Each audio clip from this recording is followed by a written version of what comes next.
Chapter 774. They quickly returned to East Village, and it was Arash who greeted Gadotsi and the others. "You're back. Everyone, hurry up and evacuate. The villagers have already retreated," Arash said. "Then, let's go, everyone." With Gadotsi's order, everyone passed through the portal and instantly arrived at West Village.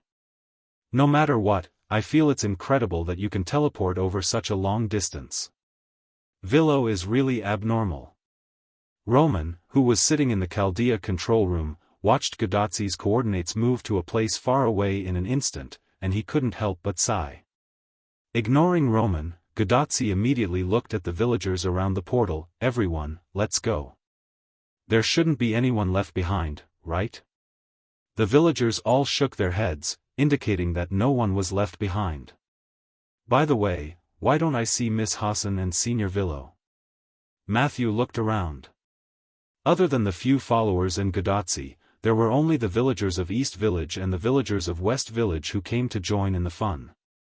They probably left for a while, but with Assassin's character, she should have left someone to take care of us.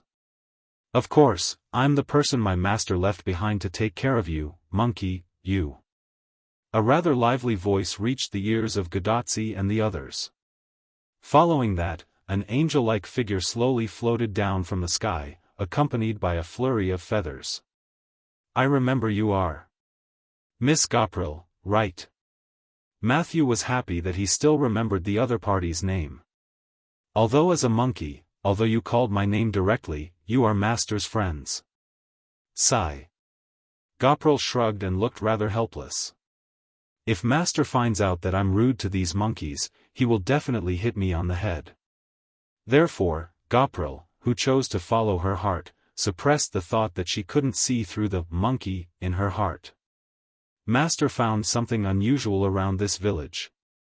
Combined with the sound just now, I'm afraid there are enemies attacking. Gopril crossed her legs, crossed her arms, and maintained a lying posture, floating in the sky. Since the enemy is attacking, we should go and help Assassin." Then, Gadotsi looked at Matthew. "Let's go, Matthew. Your Senior Villo needs help." "Yes, Master." With a wave of his hand, Matthew materialized his shield and was ready to go. Master's battle ended long ago. Besides, Master is not a weakling who needs help, Giliel suddenly said. At the same time, he emitted a terrifying aura. The villagers were so scared that they didn't dare to move, and the servants present were also in a state of facing a formidable enemy. "Tachika, be careful. This guy is super dangerous." Roman, who was sitting in Chaldea, detected the magical power of Gopril through the instrument. She was no longer an ordinary servant, she was even stronger than a first-class servant. "Even if you say so, Doctor, what can we do now?" Swallowing her saliva, Gadotsi quietly talked to Roman. "Of course, Master likes the weak very much, so I won't do anything to you." As if the prank was successful, Gopril instantly put away her terrifying aura and put on a cute smile. But no one would think that Gopril was a little girl because of her cute smile. "You're scaring people again, Gopril." At this time, a familiar voice came through. Wuming's figure appeared directly behind Gopril and stretched out a hand and pressed on her head. "Master, you're here, ahahaha." The smile on Gopril's face changed again, from a cute smile to a harmless smile, and it was getting stronger and stronger. "Remember, don't scare people in the future." However, Wuming just patted Gopril's head and didn't do anything to Gopril. Master?" In Gopril's opinion, after scaring so many people in such a big occasion, he should at least be punished a little. Without saying much, Wuming patted Gopril's head and landed on the ground. "It feels like Master is a little unreal." Gopril narrowed her eyes and looked at Wuming, who landed on the ground. But immediately, Gopril returned to her original state. Just as Gopril said before, Wuming was not so weak that he needed help. Naturally, Wuming was not so weak that he needed her, Gopril, to be suspicious of him. After all, even if it was unreal, it must be Wu Ming's doing, so there was no need to worry. Gopril, who thought it through, flapped her wings and flew down. Is 100 Faces Hassan here? After Wu Ming landed, he immediately looked for 100 Faces Hassan. I'm here. 100 Faces Hassan answered and immediately stood out from the crowd. In fact, she had just arrived, which was why she squeezed out from the crowd. You and Cursed Wrist Hassan, settle the villagers down for the time being, find a room, and start the emergency meeting immediately. Looking at Wu Ming's serious expression, 100 Faces Hassan obediently guided the villagers with Cursed Wrist Hassan. After 100 Faces Hassan prepared a house for Wu Ming and the others for the meeting, Wu Ming and the others gathered together. Did you find something unexpected? Da Vinci was the first to ask. In fact, other than some strange things, Da Vinci was quite reliable. I met Tristan nearby. Didn't he sign a contract with the senior Villo, and the senior Villo sent him to the desert? Matthew's meaning was clear. Why did the other party suddenly come here? It's really strange, and as far as I know, Tristan should have been suppressed by Ramses II under his pyramid. However, Tristan came out. And if I'm not wrong, you guys have also met the enemy, right? Wu Ming looked at Gadotsi. Gadotsi was taken aback, then nodded. The timing of the arrival of people from these two villages is too coincidental, so I have to think, I suspect that this is a premeditated joint attack.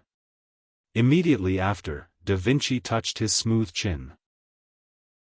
In other words, you suspect that the Sun King and the Lion King have joined forces. What? Gadotsi and the others were obviously shocked. That's impossible. Cursed Wrist Hassan immediately began to deny it. The Sun King and the Lion King fought for so long, and in the end, because of the stalemate, they were forced to make a non-aggression agreement with each other. I don't think these two enemies will join forces. However, Wu Ming did not agree. There are no eternal enemies, only eternal interests, not to mention. Wu Ming paused and did not say anything else. Da Vinci, who probably guessed it, just smiled and did not speak. The others could not guess. In the end, Bedivere, as a knight of the Round Table, spoke. Maybe it's because they have a new enemy. Chapter 775. I think Bedivere is right. I think so too. The think tank, Da Vinci, nodded and told everyone his guess. Previously, the Sun Monarch and the Lion Monarch fought as equals mainly because the third force, the Mountain Folk, was too weak.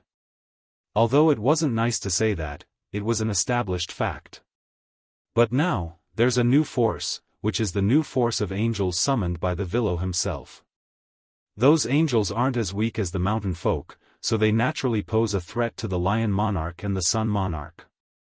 As such, the polarization between the Lion Monarch and the Sun Monarch has collapsed. Although the triangle was indeed very sturdy, it shouldn't be forgotten that although the Mountain Folk were weak, they were still considered the third force. The sturdy and stable triangle had a fourth force in the middle, which directly broke the stability of the triangle. But in that case, shouldn't the Sun Monarch and the Lion Monarch attack the Assassin's angels? Why are they looking for trouble with the Mountain Folk? Gadotsi couldn't understand this point. Regarding this point, Wu Ming spoke. Actually, the Skywing species, which are the angels you speak of, are now hovering above the village with Abant. Sigh. Everyone exclaimed and subconsciously raised their heads. Due to the cover of the roof, they couldn't see outside. But even without the cover of the roof, Gadotsi and the others probably couldn't see Abant 10,000 meters above the ground with their naked eyes. However, these people subconsciously raised their heads to express their shock. Before coming here, Abant carried me past the holy city, so it's not unreasonable for the Lion Monarch to know that the Skywing species are here. Therefore, the Sun Monarch and the Lion Monarch teamed up not to deal with the fourth force, or rather, not entirely. They could also wipe out the Mountain Folk while they were at it. Wait, doesn't that mean that the location of this village is also exposed? Gadotsi was shocked. I'm afraid so. Wu Ming did not think that the Lion King did not know the location of this village. Even the East Village, which was more hidden than the West Village, had been discovered. There was no reason why the West Village had not been discovered. Although that is the truth, fortunately, Tristan has already left the stage. Holy City has lost another fighting force. This was Wu Ming's assurance after personally sending Tristan off. Moreover, now that we are all here, and Abanti is still in the sky, even if the Lion King uses the Holy Spear to attack, it won't have much effect. This can be considered a piece of good news amidst the misfortune.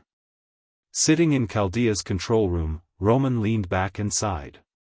Things were getting more and more chaotic. Then what should we do now? Should we attack the Lion King directly or change our plan? Cursed Wrist Hassan said as he looked at Wu Ming, who had vaguely become the backbone of the entire team. Change the plan is certain, but we can't change it at will. After Wu Ming finished speaking, he crossed his chest with one hand, touched his chin with the other hand, and began to think. Wu Ming had begun to doubt whether what the Sun King said to him was misleading him. Perhaps, Wu Ming was completely deceived by the Sun King's, uninterested in anything, look. Why don't we split up? Gadotsi suddenly said. Wu Ming looked at Gadotsi. After all, Gadotsi had also experienced 5 singularities. She was almost a master who could take charge of the situation on her own. Since she made a suggestion, he had to listen to it. Assassin, you should be able to take your angels to attack the holy city. Then, I will take the remaining servants to the desert to find the Sun King. However, as soon as Gadotsi finished speaking, Wu Ming denied it. No, you can't beat the Sun King. As long as his shrine is still there, he will not die. Not to mention how huge his shrine complex is, it is not easy to destroy it. Ramses II still has the avatar of the sky god around him. Although Nidicles looked very weak, so weak that she was almost kidnapped by Hassan, she was still a character that could not be underestimated. At that moment, Da Vinci suddenly interrupted. The enemy we encountered had the help of a caster servant. There shouldn't be any powerful caster in the holy city, right? After all, they were all knights. In the face of Da Vinci's question, Wu Ming answered truthfully. The only person with the potential of a caster is a berserker. Although she can also use the caster's power, from the perspective of her identity, it should be impossible for her to follow the army. So, in the East Village, the caster who helped the Holy City's team should be Miss Nidicles. Matthew felt that he should have guessed correctly. After all, it was a cooperation. The Sun King sent someone, Nidicles, to the Lion King, and the Lion King also sent someone, Tristan, to the Sun King.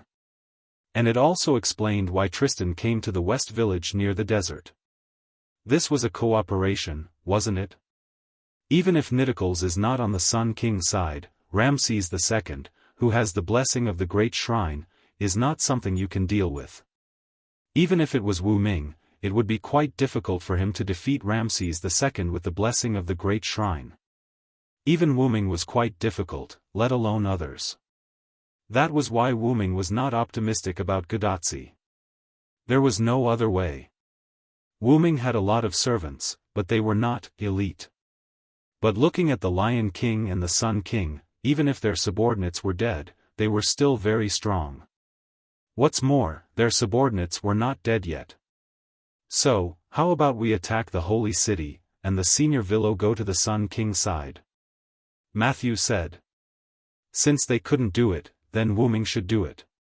However, Wu Ming shook his head. No, I have something to confront the Lion King face to face, Anne. Wu Ming paused.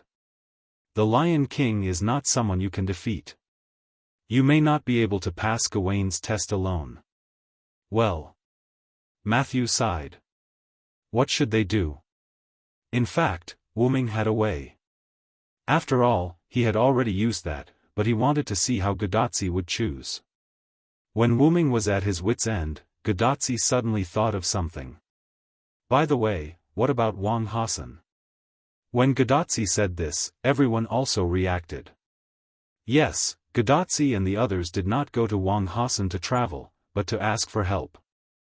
Since Gadotsi and others returned safely, and they also got the approval of the first Hassan, then the first Hassan would definitely help Gadotsi. Although Wang Hassan didn't say how to help us, he said that as long as we encounter difficulties, he will definitely come to help us. Gadotsi's eyes were quite firm. She believed that Wang Hassan would not go back on his words. But I don't think it will work. Chapter 776. I don't think the first Hassan will be of any help to you in defeating Ramses II. You should know that Ramses II is a man whose head was once cut off by the first Hassan, but Ramses II is still not dead. He relied on his great shrine to reconnect his head and body. What? Cursed Wrist Hassan, Hundred Face Hassan, and Tranquil Hassan were all surprised. Even the first Hassan can't do anything to the Sun King? On this point, Wuming did not reply. The first Hassan did not kill people at will, but since he had made a decision, he would listen to the instructions of the evening bell and carry out the assassination. But if the assassination failed, the result would be like now. After the first Hassan assassinated Ramses II once, he would not do it a second time. Wait. Wuming suddenly realized a problem. Ramses II, who had witnessed the power of the first Hassan, or rather, Ramses II, who had been warned, should not cause any more trouble. However, he was still causing trouble now. Was he not afraid that the first Hassan would really cut him down? In the face of the crown assassin, Wuming did not think that Ramses II, who had an ordinary psionic base, would not be afraid. It turned out that he had been very afraid after that, but now, he was not afraid anymore. Tristan, the mountain folk, and Wuming, who had joined forces with the Lion King to deal with Chaldea and the others. In addition, if it were not for the fact that Wuming wanted to transfer the villagers at the last minute, or had such a long-distance transfer method, Wuming might not have come to West Village at all. Let's make another assumption. If Wuming, Abanti, and the Skywing species were not in West Village, but went to East Village where Gadotsi and the others were, then what did it mean for Tristan to come to West Village alone? It meant that West Village would be perfectly wiped out. Tristan, who had received the reverse blessing, had no pity in his heart. Without the existence of Wuming, Abanti, and the Skywing species, coupled with Gadotsi and the others who could not support them in time, West Village would undoubtedly be wiped out. The most important point was that Tristan had set up a large number of vacuum traps around West Village. The other party had also indirectly admitted that those traps were used to kill the villagers who had escaped. However, if Tristan knew that Wuming was there, he would not have set up those traps because they were completely useless. However, Tristan had set up so many traps. Moreover, when he saw Wuming, Tristan said, "I didn't expect you to be here." Although it sounded like a joke, Wuming, he felt that it was true. In other words, Tristan wasn't here for Wuming. He was here for the mountain dwellers. What's the benefit? Of course, it's the roots. While attacking East Village, which had a lot of combat power, he also eliminated West Village, leaving the villagers who had escaped with nowhere to go. This was a plan to wipe them out. Even if he wanted to eliminate Wuming, it should not be like this, because it was the same to Wuming whether there were mountain villagers or not. There was no reason for Ramses II not to understand this. However, since the other party did not seem to be here for Wuming, could it be for the master of Chaldea? Wuming glanced at Gadotsi. Gadotsi saw that Wuming was looking at her and smiled back at Wuming. Immediately after, Wuming also smiled back at Gadotsi. Wuming thought of a possibility. If that was the case, it would be terrible. Whether it was for this singularity or for Wuming himself, it was quite terrible. But the premise now was what happened to East Village. "I'll go out first, you guys stay here for a while." Before Wuming could finish his words, black-purple ripples instantly engulfed Wuming. In an instant, Wuming arrived at the location of East Village, but at this moment, there was no sign of life in East Village. It could even be said that there were no living things in East Village.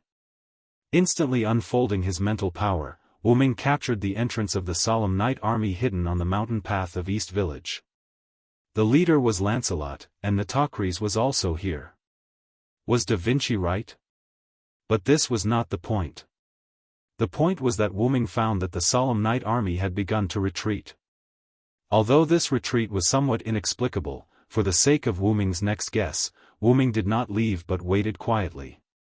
Pushing his mental power to the maximum, after waiting for a little while, Wu Ming felt the fluctuation of magic power. One was from the sky in the west, and the other was from the sky in the east. There were attacks coming from both sides of the sky, and the destination was undoubtedly here, East Village. The thick lightning of the temple collided with the sharp and hot light of the holy spear. It was like a nuclear bomb colliding, combining together. In this Dongji village, Wu Ming, who had already withdrawn from the range of the attack, saw the two attacks turn East Village into nothingness, and became more and more certain of his guess. Wu Ming recognized these two attacks. One was the attack of the great temple of Ramses II, and the other was the attack of the holy spear. However, these two attacks were the most powerful attacks Wu Ming had ever seen. However, such attacks certainly could not be launched consecutively. They should be similar to the kind of attack that accumulated power. Even if Abanti and the Sky Wings were here, facing a real attack, they would not be able to completely protect East Village.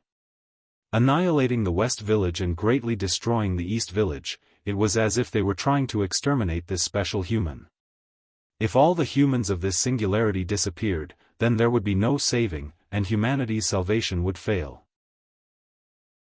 Wu Ming could understand why the Lion King attacked the people outside the holy city with the holy spear because she had done it before. The holes in the ground were an example. Those in the holy city were good people, so those outside the holy city were bad people. Using the holy spear to slaughter the bad people was equivalent to preserving the purest human beings. However, Ramses II's approach was quite outrageous. However, if the other party was not Ramses II but Gidea's people, then everything would be fine. Gidea's priority was never to kill Wu Ming, but something else. Wu Ming was just the most threatening stumbling block for Gidea. Basically, as long as it was a singularity with Wu Ming, there would be traces of Gidea. In Winter Wood, Floros wanted to attack Wu Ming, but he was killed by Wu Ming. In North America, Gidea personally created a few holy grails in order to increase the difficulty for Wu Ming and Chaldea. In the end, who would have thought that the forces who obtained the holy grail were still no match for Wu Ming, and one of them was even given away for free? And now, at this singularity, the appearance of the Lion King was not Gidea's doing, so his doing should be Ramses II, who previously held the Holy Grail. Although Wu Ming felt that Gidea should still be recuperating, it was the same to send his subordinates. Therefore, Wu Ming was guessing whether Ramses II's sudden betrayal was caused by Gidea or Gidea's subordinates. Or rather, was Ramses II still Ramses II now? Chapter 777. Wu Ming did not think that Ramses II was the kind of person who would change his temperament. Clearly, he was fine a moment ago, but in the next second, he directly turned hostile. More importantly, the primary purpose of Ramses II at this moment had become to destroy the singularity and accelerate the collapse of the singularity. Suppose that your task was to kill someone you caught, but in the end, you found that the person you caught was not completely dead, and then someone came to save the person you caught. Then, would you choose to kill the person who was not completely dead, or would you choose to kill the person who saved the person first, and then kill the person who was not completely dead? Of course, smart people would choose the former, so Ramses II also chose the former, directly destroying the singularity.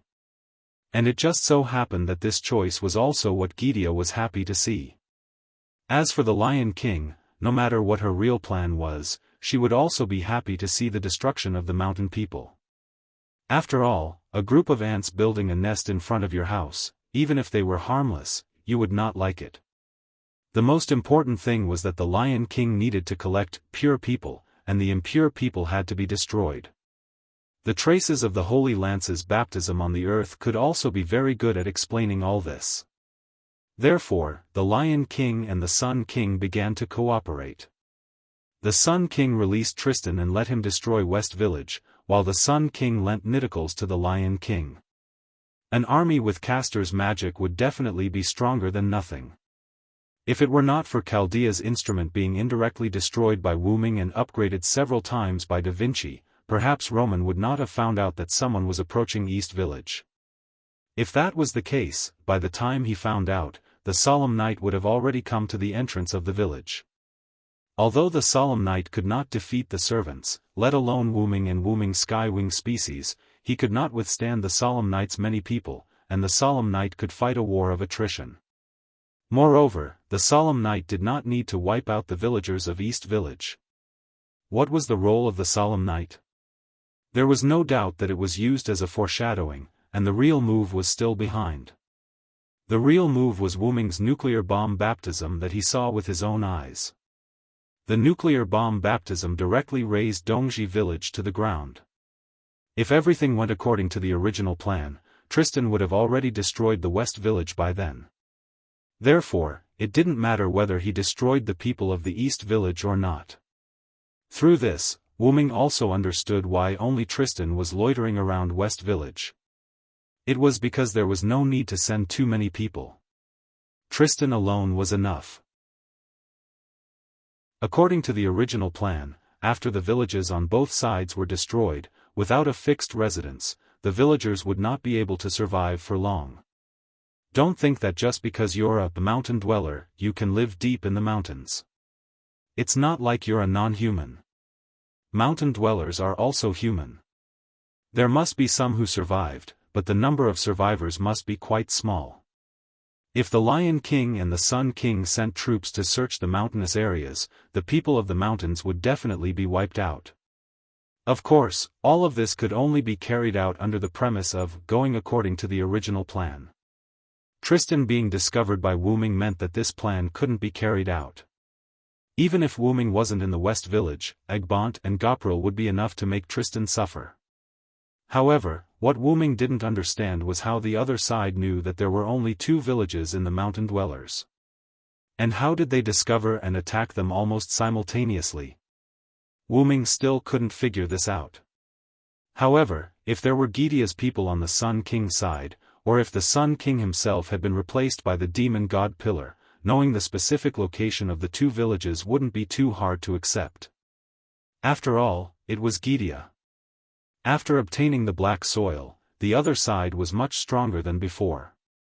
Moreover, if the original Gidea wanted to replace Ramses II, it wasn't impossible. However, Wu Ming was quite optimistic about this.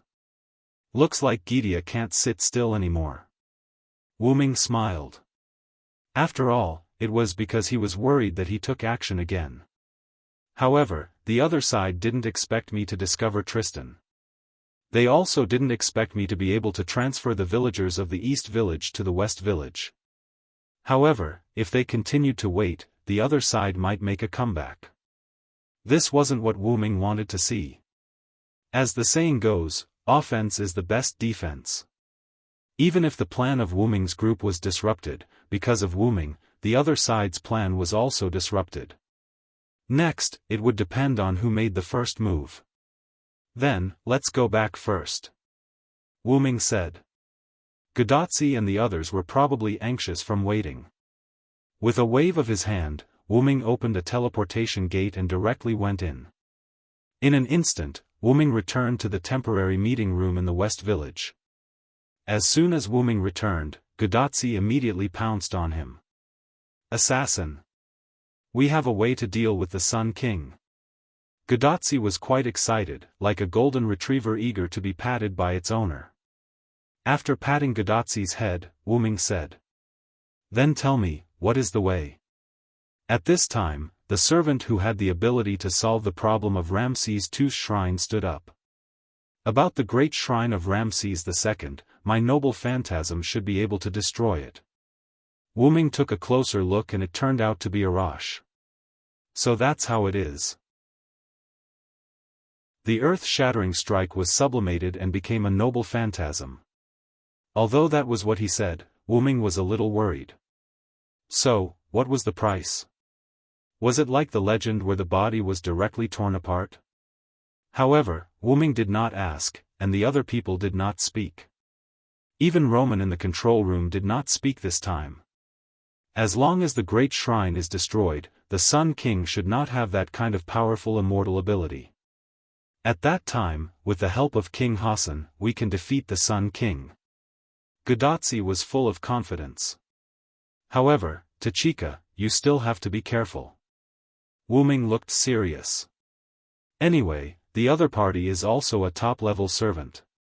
It's impossible for the shrine to be destroyed. I will be careful.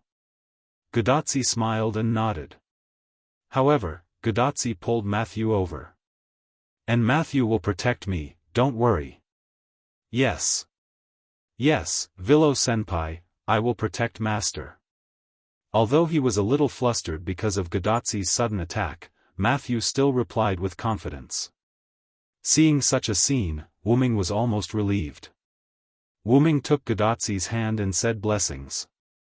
May the root be with you.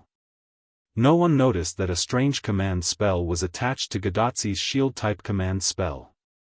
Wu Ming's strange blessing made Gadotsi stunned, but since it was a blessing, she accepted it. Right. Gadotsi suddenly thought of something. Assassin, do you know what happened to the explosion and the lightning in the sky? Chapter 778. Of course I know, and this has a lot to do with me verifying whether my guess is correct. Afterward, Wu Ming looked around at everyone. Do you want to listen to my analysis? In this regard, everyone gave the same answer. Of course. Afterward, Wu Ming told everyone about the explosion of East Village, the joint attack of the Sun King and the Lion King, and Wu Ming's own conjecture. Of course, Wu Ming replaced the part about Gidia with the part about the Magic King. After all, in the eyes of Matthew and the others, the Magic King was the culprit. Roman, who was sitting in the Chaldea control room, sighed for a minute.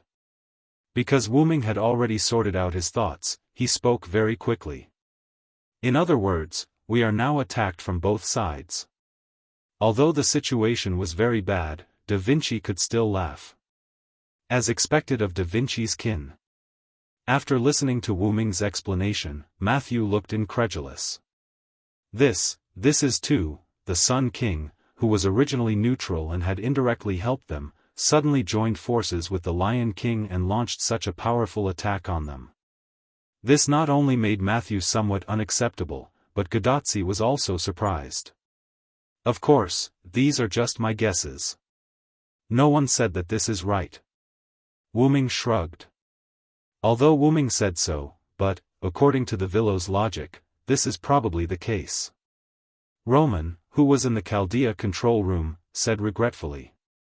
Indeed, everything that is happening now is basically the same as the Villo's conjecture.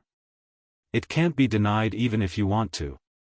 Da Vinci still said in a relaxed tone. If the Magic King came in person, that would be terrible. Matthew was quite worried. Don't worry, Matthew, the Magic King can't come in person. Da Vinci's words made him feel surprised. This was what Wu Ming had wanted to say. Da Vinci smiled faintly when he saw Wu Ming's astonished expression. We're just struggling at death's door. If the Magic King wants to wipe us out, he can easily do it. Plus, he said that we can't be considered a threat if we haven't dealt with the 7 singularities. Why would such a proud Magic King lower himself to come here? Geniuses were indeed geniuses. Their understanding was also different from ordinary people. After hearing Da Vinci's words, I suddenly feel much more at ease. Gadotsi patted her chest and took a deep breath. Actually, if one thought about it carefully, this was indeed the case, because that was without Wu Ming. If not for Wu Ming, Tristan would not have gone to the Sun King's place. If not for Wu Ming, the Sun King would not have been suspected of being possessed and betrayed. Wu Ming felt that these 2 points were very important. If not for him, perhaps Gadotsi and the others would have a smoother time. However, at this point, there were no ifs. Therefore, Wu Ming was still very worried. Compared to your focus, I'm more surprised that the Ramses II mentioned by this guy has been replaced. 100 Faces Hassan also spoke. After all, 100 Faces Hassan was a Hassan from a village near the desert. Although she did not have a direct conflict with the Sun King, she had witnessed the Sun King's power. He was a powerhouse full of majesty and dominance. This was as shocking as Ah Fu suddenly saying that she was actually a real girl and even showing that she did not have a big treasure. It's indeed a little unbelievable. Cursed Wrist Hassan also nodded. I'm just guessing. The truth can only be determined after seeing the person in person. Wu Ming shrugged, indicating that he was innocent. No matter what the truth is, all of you need to be 120% vigilant. This was the only point that everyone must be clear about. Understood. Gadotsi saluted Wu Ming, indicating that she understood. Nodding, Wu Ming looked at everyone. There's no time to lose. Everyone, let's go now and try to fix this singularity today. Huh? Can it be so fast? Roman was quite surprised. Not to mention rushing, even fighting would take some time. Of course it can be so fast. After all, I'm here. Wu Ming snapped his fingers. In an instant, a dark purple portal opened under Gadotsi's feet. Ah, senpai, accompanied by Gadotsi's scream and Matthew's wail, Gadotsi disappeared instantly. But then, Gadotsi fell from the portal that appeared above Wu Ming. However, Wu Ming carried Gadotsi in a princess carry. Woo. You really scared me, assassin. Gadotsi hugged Wu Ming's neck and acted coquettishly. This made Hassan, who had been quiet on the side, quite jealous. I'm sorry, Wu Ming said apologetically. He only wanted to make a small joke. And Matthew also breathed a sigh of relief. Phew, senpai is fine. Senpai Villo, don't make such jokes in the future. In the end, Matthew puffed up his cheeks and looked at Wu Ming rather angrily. If Lancelot was here, he would probably have a nosebleed. Wu Ming thought so. Then Wu Ming put Gadotsi on the ground, walked to Matthew, and put his hand on his little head. I'm sorry, I won't be so sudden next time. Forgive me, my dear junior. Okay. Matthew nodded with a flushed face. He couldn't help it. Wu Ming's smile was too lethal. Gadotsi immediately ran over and separated Wu Ming and Matthew, and hugged Matthew protectively in her arms. Okay, don't bully my Matthew, really. Although that was what she said, Gadotsi actually had a coquettish look on her face, which was quite pleasing. Well, can we get back to the topic? As an honest person, Cursed Wrist Hassan raised his hand. Wu Ming smiled awkwardly, and then became serious. As you can see, I can connect the places I've been to. I've been to Ramses II's Grand Temple, so I can create a passage that leads directly to the vicinity of the Grand Temple. Wu Ming had been to Ramses II's place, so there was no problem in building a portal here. Everyone nodded in agreement. Everyone was quite satisfied with this direct home invasion move. But at this moment, Cursed Wrist Hassan asked again. Don't you need to leave a few servants here? I'm still worried about the safety of this village. If they all left, what if the enemy attacked again? This was also very likely. Direction, Abant won't leave. Wu Ming pointed to the sky. Cursed Wrist Hassan did not speak, and seemed to be thinking. Don't worry, Cursed Wrist, that big guy is still very reliable. As Abant, who had guarded the village for a while, 100 Faces Hassan was quite satisfied with Abant. Since 100 Faces Hassan said so, then okay. Cursed Wrist Hassan compromised, and the last one to speak was Gadotsi. As the master of the servants, she began to cheer them up. Good. Then everyone, the final battle is about to begin. Chapter 779. After that, everyone was divided into two teams. Gadotsi, Matthew, Cursed Wrist Hassan, Hyuga Hassan, Tranquil Hassan, Arash, and Kudo Tai Chi were in one team. Wuming, Bedivere, and Gazril were in the other team. Tang Sanzang, on the other hand, stayed behind in West Village because he did not have any combat strength. Although I can't help, I will pray to Buddha to protect you, Tang Sanzang said as he prayed for everyone. Thank you.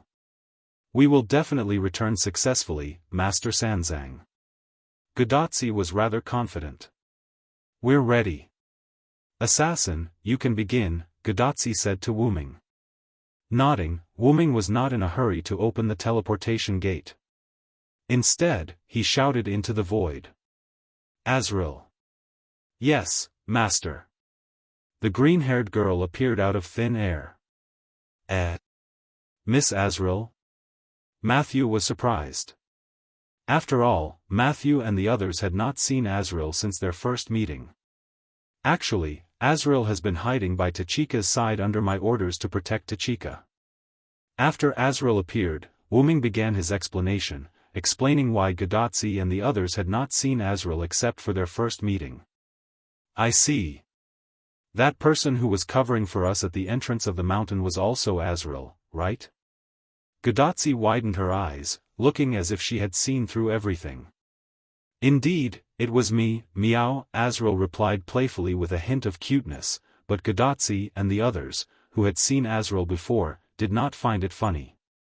Gadotsi and the others had seen Gazrael's aura, and Gadotsi vaguely remembered that when she first met Azrael, Azrael had addressed her as the commander of the Sky Wings. The aura of Azrael, who was not the commander, was already very powerful. Gadotsi did not even dare to imagine how terrifying Azrael, who was the commander of Gazrael, was. However, if Wuming knew what Gadotsi was thinking, he would definitely laugh out loud. Although Azrael was the commander, the strongest individual among the Sky Wings was still an outsider, Gazrael. However, at this moment, Hassan felt that something was wrong. Hassan looked angry, his hands clenched into fists, and he stared at Azrael. Although Hundred Faces Hassan was wearing a mask, the change in the atmosphere made it clear that Hundred Faces Hassan was glaring at Azrael. Cursed Wrist Hassan pressed down on Cursed Wrist Hassan, hinting at Hundred Looks Hassan not to be impulsive. This caused most of the people present to be dumbfounded. What was going on? Could it be that there was a grudge between them? This most of the people actually referred to the naive Gadotsi, Matthew, as well as Bedivere, Arash, Itatoda, Tang Sanzang, and a few others who had not come into contact with Azrael and Hassan. Gazrael looked like she was watching a good show. Her little face was flushed, and she was quite excited. This made Wuming glare at her. Whether it was Cursed Wrist Hassan, who was pressing Hassan's shoulder, Da Vinci, or even Roman in Chaldea's control room, they all basically understood what Hassan was angry about. Wuming sighed helplessly. Although this had nothing to do with him directly, it was indirectly related. The reason for Hassan's anger was smoky drunk Hassan's death. Azrael had always been with Gadotsi and the others, so as long as Azrael appeared, smoky drunk Hassan would not have to sacrifice himself. Of course, it was also wrong to resent others for not lending a helping hand as an excuse. Hassan was a smart person. He knew that if Azrael were to save him, no one else would be able to say anything about it. It was normal for Azrael not to help because this was her duty. There was no rule that stated that she had to help when she saw injustice. In addition, Azrael was Wuming's subordinate, so Hassan chose to remain silent. This disappointed Azrael, who had noticed from the beginning that someone was hostile to her. She had hoped that the monkey would attack her, and then she could fight back openly. The Skywing species were not angels, but a species that sent others to meet angels. Therefore, it was a pity for Azrael that they couldn't fight.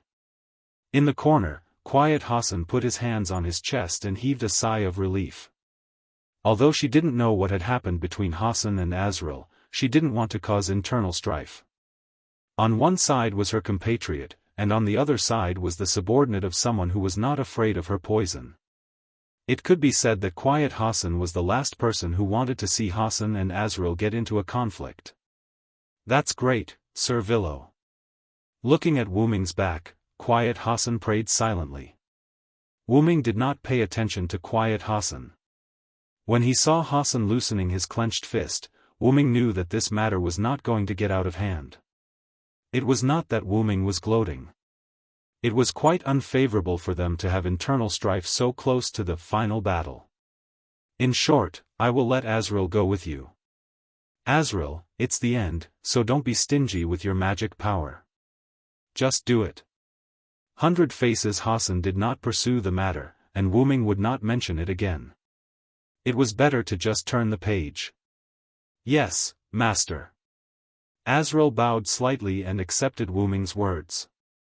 "Then, let's go." Seeing that the atmosphere had inexplicably returned to normal, Gadotsi did not try to find out what had happened, as long as everyone was fine. "Then, let's begin." Wu Ming finished and snapped his fingers. Pa! The portal instantly appeared in front of Gadotsi. The black-purple ripples were like a black hole, spinning as if to suck Gadotsi in. "Why do I feel a little scared?" Gadotsi smiled awkwardly at Wu Ming. "It's not the first time you've experienced my portal. What are you afraid of?" Wu Ming smiled helplessly. "Let's go, Senpai, I will protect you." Matthew conveyed his faith to Gadotsi through his firm eyes, which made Gadotsi not afraid. "Oh. With Matthew around, it really makes people feel very at ease." Gadotsi hugged Matthew and rubbed against him. Matthew's face became rosy, but he did not refuse Gadotsi's closeness. What a beautiful sisterly relationship. Most of the people present thought so in their hearts. However, Wu Ming only felt that Tachibana's power was great. Then, Gadotsi and Matthew entered Wu Ming's black-purple portal side by side. He was followed by Cursed Wrist Hassan, 100 Faces Hassan, and Tranquil Hassan. The last ones were Arash and Kota Saito. "Then, Master, I'll go first." Meow, Azrael said and jumped into the portal. "Then, it's our turn next." Wu Ming looked at Bedivere and Jillian. Chapter 780. "You go first, Bedivere." Wu Ming snapped his fingers and opened another portal. "Then, Sir Villo, I'll wait for you first." Bedivere nodded to Wu Ming, waved his robe, and went into the portal that Wu Ming opened. "Then I'll be the second, Master." Giliel smiled and flew into the second teleportation portal. Finally, Wu Ming looked at the last person besides himself, Xuanzang Sanzang. "Master Sanzang, take care of yourself here. You guys need to take care of yourselves. I just need to stay here, and you guys are going into the lion's den. It really makes this poor monk feel guilty." Tang Sanzang looked embarrassed. "No one is perfect, and the same is true for servants. I feel very lucky that Master Sanzang can pray for us," Wu Ming said. "Well then, Wizard Sanzang, take care." After Wu Ming finished speaking, he went into the portal as well. However, the portal that Wu Ming entered seemed to be, hey. You chose the wrong portal." However, the portal was still closed, leaving Tang Sanzang howling there alone. Forget it. Anyway, this portal's ability is his. He should come back if he notices that something is wrong.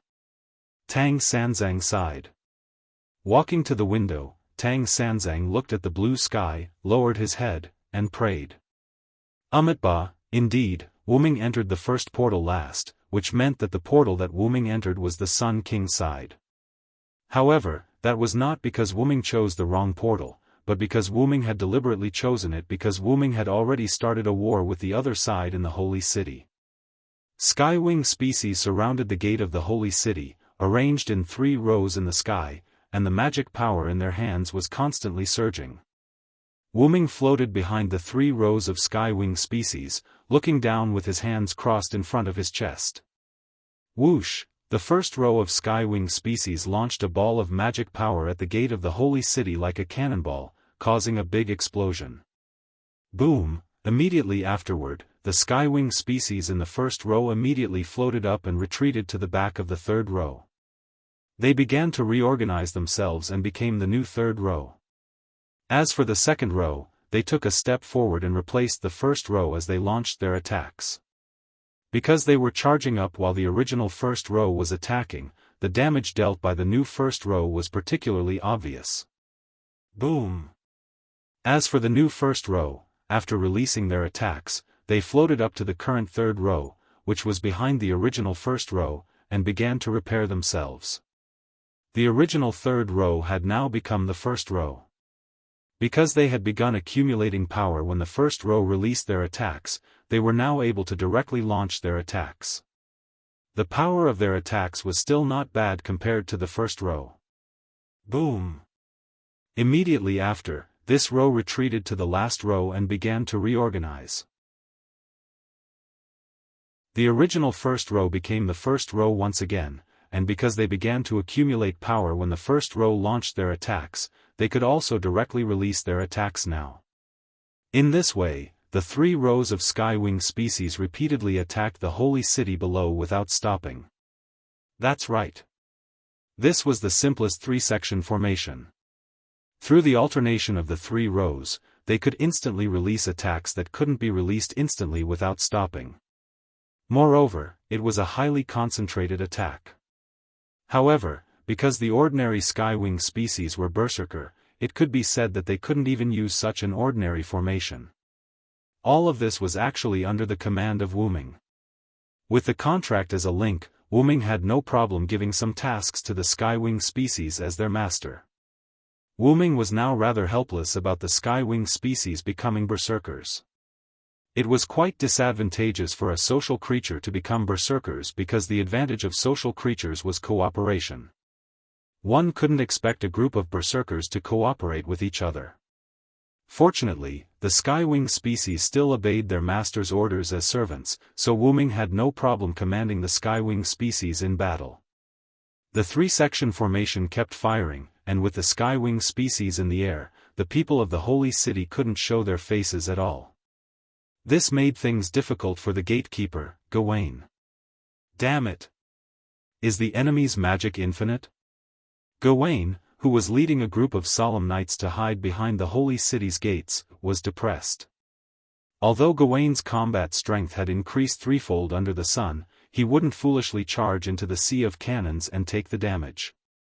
What if he died? What should he do? However, it turned out that the enemy's magic wasn't infinite. The magic cannons outside stopped. It couldn't be helped. If this continued, the 3 rows of skywing species would run out of magic power and leave. However, Wuming still had several thousand skywing species behind him, so he wasn't afraid of the enemy at all. However, Wuming could tell from the skywing species cannons that the holy city wouldn't be blown up so easily. Pure magic cannons wouldn't work at all. Thus, after the 3 rows of skywing species in front of Wuming stopped attacking, Wuming didn't continue sending the skywing species behind him to attack. With a snap of his fingers, a dark purple portal opened, and the 3 rows of skywing species in front of Wuming flew in an orderly fashion. The other side of the portal was inside Abin's body. Although the skywing species had descended as servants, and their magic power was exhausted or killed, it wouldn't affect their main body. Wuming still didn't want anything to happen to them. If he had the ability to protect his subordinates, why wouldn't he do it? Wuming had a wicked taste, but it was also divided into different aspects. The 3 rows of skywing species all entered the portal, and suddenly, a portal appeared beside Wuming. Bedivere walked out with an expression that said, "The wind is blowing and the water is freezing." Then, he began to fall. This gave Bedivere a fright. Why was the exit in the air? Wuming immediately used his mind power to pick up the falling Bedivere. Sir Villo. This is... Bedivere was a little confused. Why was he, who had left first, slower than Wuming? And why was it in the air? However, before Wuming could answer, there was movement from the portal again. Oh. The second person to come out of the portal was Gopril. Is everyone here? Has it already started? Looking at the many sisters behind her, Gopril was a little confused. But because she could fly, Gopril didn't fall from the sky like Bedivere. Master, aren't you behind me? Gopril had the same question. Seeing that there was no movement from the holy city, Wuming looked at Bedivere and Gopril. Don't worry, one question at a time. Then, Gopril beat him to it. Me first, me first. Question, why are there two masters? Chapter 781. Because the one talking to you in West Village just now was my clone, Wuming answered truthfully. Clone? Both Jillian and Bedivere were taken aback, and then they were shocked. As expected of Lord Villo. I didn't realize that it was a clone at all. That clone gave me the feeling that it was Lord Villo's main body. Bedivere had a "you're amazing" expression. It not only highlighted Wuming's strength, but it also didn't look exaggerated. It was just right. It was nothing to have an outstanding expression. Wuming had seen many people like this, but those guys were all acting. As for Bedivere, Wuming knew very well that this guy's expression was his true expression. This made Wuming feel rather uncomfortable. That's one of the god's authority I obtained in the other world. A perfect clone.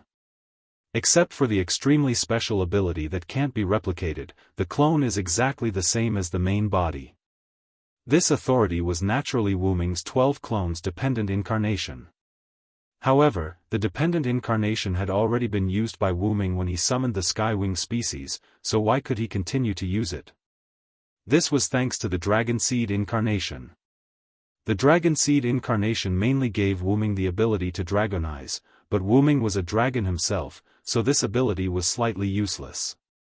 However, there were no useless abilities, only poor users. Wuming had long discovered that the Dragon Seed incarnation could give the user an extremely strong physique. Whether it was physical fitness or magic power, they were all unprecedentedly improved. It was especially effective when combined with Giant Incarnation, Phoenix Incarnation, and other avatars. Therefore, Wuming wondered if the Dragon Seed incarnation could be used to strengthen other avatars. After Wuming experimented, he found that this idea could be done. Because of Tristan's appearance in West Village, Wuming already had doubts about Ramses II. After sending Tristan off, Wuming was not in a hurry to go back. Instead, he studied how to strengthen the Dragon Seed incarnation to other incarnations to see what effect it would have. Wuming decided to strengthen the Dragon Seed incarnation on his dependent incarnation, which allowed Wuming's dependent incarnation to revive. Because it was a degraded version of the avatar ability, each avatar could not use it again after using it once. This was the reason why the dependent avatars could not use it again. However, the unexpected surprise of the Dragon Seed incarnation had resurrected the dependent incarnation. Although the Dragon Seed incarnation could not be used, it was not a big deal. Although it was cruel to say that, the Dragon Seed was not very useful to Wuming. After that, Wuming's doppelganger returned to West Village and discussed with Gadotsi and the others. As for Wuming himself, he directly went to Holy City and launched an attack on it. In any case, no matter how the doppelganger was grouped with Gadotsi, Wuming would definitely be among the people who came to Holy City. Therefore, Wuming came ahead of time. Moreover, Wuming and the doppelganger were still connected.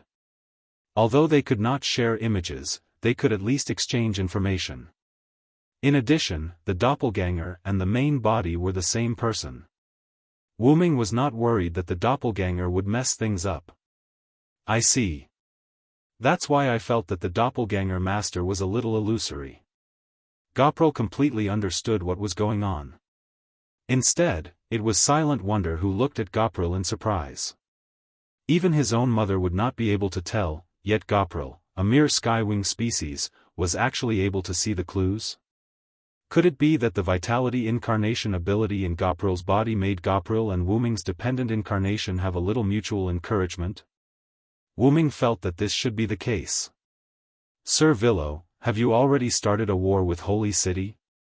Although Bedivere didn't see the 3 rows of sky wings, the careful Bedivere saw that the main gate of the Holy City, the surrounding walls, and the ground were all slightly damaged. Even the radiance of the Holy City had dimmed a little. I have the advantage in numbers. Why would I fight Gawain alone? Wuming pointed at the thousands of sky wings behind him and smiled. Although there were not tens of thousands of them, they still numbered in the thousands. Bedivere was a little helpless. He did not expect Sir Villo to still have such a personality. Alright, it's just a joke. Wuming shook his head. I was actually testing the strength of Holy City, and it was just as I expected. Holy City is exactly the same as Camello City. Its walls are also as thick as Camello City. Wuming spread his hands. Wuming thought of Matthew's noble phantasm, which was as indestructible as the walls of Holy City in front of him. In this case, there's really no other good way except to start from the gates. As a knight of the Round Table, Bedivere naturally understood the power of his own city walls. Wuming also tried an air raid, but it did not succeed. Just like what he saw a few days ago, a layer of light covered the sky above Holy City. It was the light film emitted by the Holy Spear, which seemed to be specially designed to defend against aerial units. The sky wings could not enter at all. In that case, this gate of good city will be broken by my noble phantasm. As Wuming spoke, he took out the meteor silver from the golden ripples in the void. Meteor silver splendor, X silver meteor, level, EX type, evil noble phantasm distance. Maximum catch? This was a treasure created by the planet suppression. The Holy Star Sword, which had truly been released from its restrictions, had the effect of determining the target as evil. As long as it had the definition of the user's enemy or someone who must be defeated, it would be marked with the evil attribute by the Holy Sword.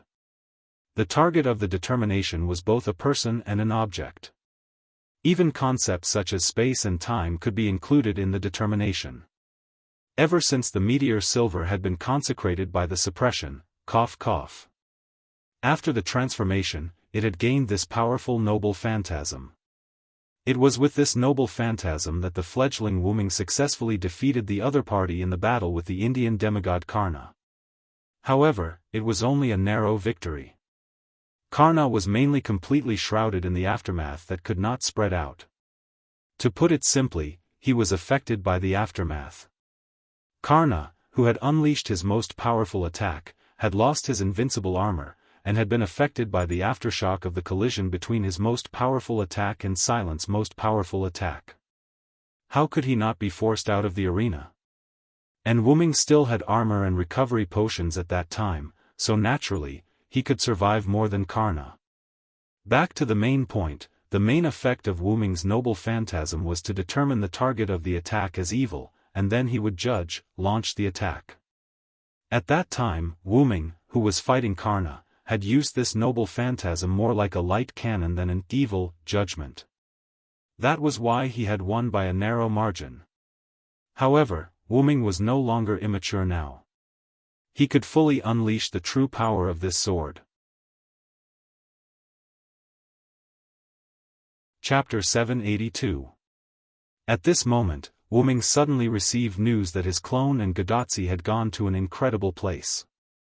Is it because of the Great Shrine's barrier that caused the teleportation to deviate?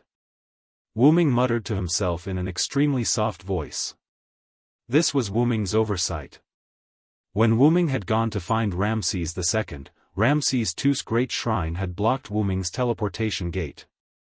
Although it was indoors, it was very likely that Ramses II had spread the barrier to the entire Great Shrine complex, or even the surroundings of the complex. Wuming was not surprised. After all, the other party was a top-tier servant. Thus, the teleportation deviation could be said to have been caused by Wuming's negligence. However, with my clone around, there shouldn't be any problems. Although after entering the Atlas courtyard, the connection between the original body and the avatar had weakened a lot, even so, Wu Ming didn't think that anything would happen to Gadotzi and the others. When his clone had held Gadotzi's hand to pray to Gadotzi, he had attached a command seal to the back of Gadotzi's hand. That command seal could be considered the key to opening Wu Ming's prized artifact. The clone finally entered the teleportation gate that Gadotzi and the others had used. The moment he entered, the clone changed the destination of the teleportation gate to his prized artifact, Dragonist. When an accident happened, the clone could use that switch to save the situation. Besides, Gadotzi had so many servants. While he did not dare to say that she would be able to take care of everything on her own, it would be a groundless worry if something happened. Thus, Wu Ming only needed to take care of the matter at hand. Then, I'll begin. After Wu Ming said that, the Sky Wings seemed to have received some sort of order and collectively retreated. Only Gopril and Bedivere, who was being controlled by Wu Ming's mental power, remained by Wu Ming's side. Closing his eyes, Wu Ming held the hilt of meteor silver with both hands and held it upright in front of his chest as he began to activate his prized artifact. The stars hidden in the world, Wu Ming's ethereal voice came out of his mouth. Next, Meteor Silver's blade began to emit a silver-white light that illuminated everything around it. Holy sword to annihilate all evil. Cracks appeared on the silver-white blade of the silver meteor sword, and an even purer golden light burst out from the cracks. Don't cover your light. When Wu Ming finished chanting this sentence, the entire blade of meteor silver instantly shattered with a crack. The golden sword of light that did not have a physical body was born from the destruction. Like a sprout that was about to grow into a towering tree, it constantly floated and grew. The completely shattered blade of meteor silver turned into silver fragments that adhered to the golden sword of light and extended along with it. Inside the holy city's gates, Gawain gulped and immediately ordered the Knights of Solemnity to retreat. He knew that this was not something that they, or even the holy city's gates, could stop. Shine! Finally, like the straw that broke the camel's back, the golden sword of light burst forth once more, a scorching and dazzling radiance illuminating the earth. Gopril and Bedivere, who were next to Wu Ming, could not help but use their hands to cover their eyes. The radiance of meteor silver was simply too dazzling. Silver meteor, meteor silver splendor. With the final prized artifact, true name Liberation, Wu Ming swung it down. Whoosh! Like a surging river, the golden light swept toward the holy city's gates like a flood and slammed into them. Boom! The Sky Wings all closed their eyes and used their wings to cover themselves. Bedivere and Gopril could not help but retreat because of the pressure generated by this attack. Sir Villo. Bedivere forced his eyes open and looked at Wu Ming in front of him. Bedivere had never known how powerful Wu Ming was. This power can definitely save my king. Bedivere prayed, but in the end, because the radiance was too dazzling, Bedivere still closed his eyes. The radiance lasted for a few moments before quickly disappearing. The holy city's gates had already been opened. There was no sign of damage. It was as if the holy city's gates had never been there in the first place. They had completely disappeared. The gates that were defined as evil had been completely removed by the holy sword of justice. Wu Ming landed on the ground, and Bedivere and Gopril followed him down. After landing on the ground, Bedivere looked through the gates and saw the holy city's interior. The trees were neatly trimmed, and it did not reduce its beauty. The ground was all stone, without any trace of dust. Moreover, the roads were very neatly planned, and even the buildings were bright white, as if they were made of marble. Bedivere could even vaguely see a fountain through the gates. Everything was so beautiful that it was practically an ideal city. Although it was very much like Camelot, it was even more beautiful than Camelot. Bedivere had already begun to understand why people who were not pure could not enter. Letting evil people step into such a beautiful city was simply a stain on it. Of course, it might be better if one ignored the large number of solemn knights and Gawain who had begun to urgently assemble. Are you ready, Bedivere? Wu Ming asked Bedivere without turning his head as he looked at the solemn knights walking out of the gates. There was no doubt that Wu Ming was asking Bedivere if he was ready to rush into the holy city and face the Lion King. Yes. Always ready, Sir Villo. Bedivere's eyes became firm as he answered Wu Ming with a firm tone. Then, let's begin, everyone. At Wu Ming's command, the Skywing species curled into a ball and the sky instantly spread their wings and swooped down collectively, beginning the battle with the solemn knights. On the other side, at Gadatzi's place, time jumped forward. A black-purple ripple appeared somewhere in the desert, and then a girl with orange hair and a girl with a shield appeared from it. These two were naturally Gadatzi and Matthew. Desert? Gadatzi was stunned. Although the Sun King was indeed in the desert, it was impossible for there to be any buildings around. Sir Villo said that he would teleport us to the vicinity of the Sun King's great temple, but I can't see any temples around. Matthew was also quite helpless. Could it be that we came to the wrong place? Before Gadatzi and Matthew could discuss what was going on, there was movement in the portal again. The big sister with the face of Mona Lisa appeared. Did we come to the wrong place? Da Vinci noticed the surroundings as soon as he arrived. Doctor, are you there? Gadatzi asked her bracelet. However, no one responded to Gadatzi. It seems that the desert barrier should have cut off Chaldea's communication again, Matthew said. Although they were prepared for not being able to contact Chaldea, Gadatzi and the others still hoped to be able to contact him. What should we do now? Chapter 783. The portal should be two-way. Senior, let's hurry back through the portal, Matthew suggested. However, the sound of Hassan and Arash landing on the ground gave Matthew a negative answer. After everyone arrived, the teleportation portal closed instantly. This made Matthew, who proposed the idea of returning now, quite embarrassed, and it also made Hassan and Arash quite embarrassed. They all heard what Matthew said, but since things had come to this point, they could only bite the bullet. Hassan, who jumped out of the portal, landed on one knee. Maintaining the posture of kneeling on one knee, Cursed Wrist Hassan, like Gadatzi and Matthew, was full of doubts about the scene in front of him. Did we come to the wrong place? Although he did hear Matthew's words, Cursed Wrist Hassan did not know why Matthew wanted to go back through the portal. But now, Cursed Wrist Hassan almost understood. We should have come to the wrong place. 100 Faces Hassan stood up, took 2 steps, and looked around. Quiet Hassan nodded slightly as if he knew her name. As the only archer, Arash made full use of the function of her telescope. The surrounding is a flat desert, there are no sand dunes, and there are no traces of any buildings, Arash said. What do we do now? Arash looked at Gadatzi. Without Wu Ming, Gadatzi, as the master, was their leader. Anyway, the portal has been closed. Let's explore the surroundings and see which direction is the Sun King's territory. Immediately afterward, Gadatzi looked at Da Vinci. Only Da Vinci was a caster, and this time, they had to rely on caster. It's useless to look at me. I have no problem figuring out the direction in the desert, but if you want to ask me, where are we now, it's really difficult. Sure enough, even the genius Da Vinci can't do anything about this. Matthew was a little disappointed. Mr. Hassan, can you tell where we are? Gadatzi looked at Cursed Wrist Hassan, as well as his companions, 100 Faces Hassan and Tranquil Hassan.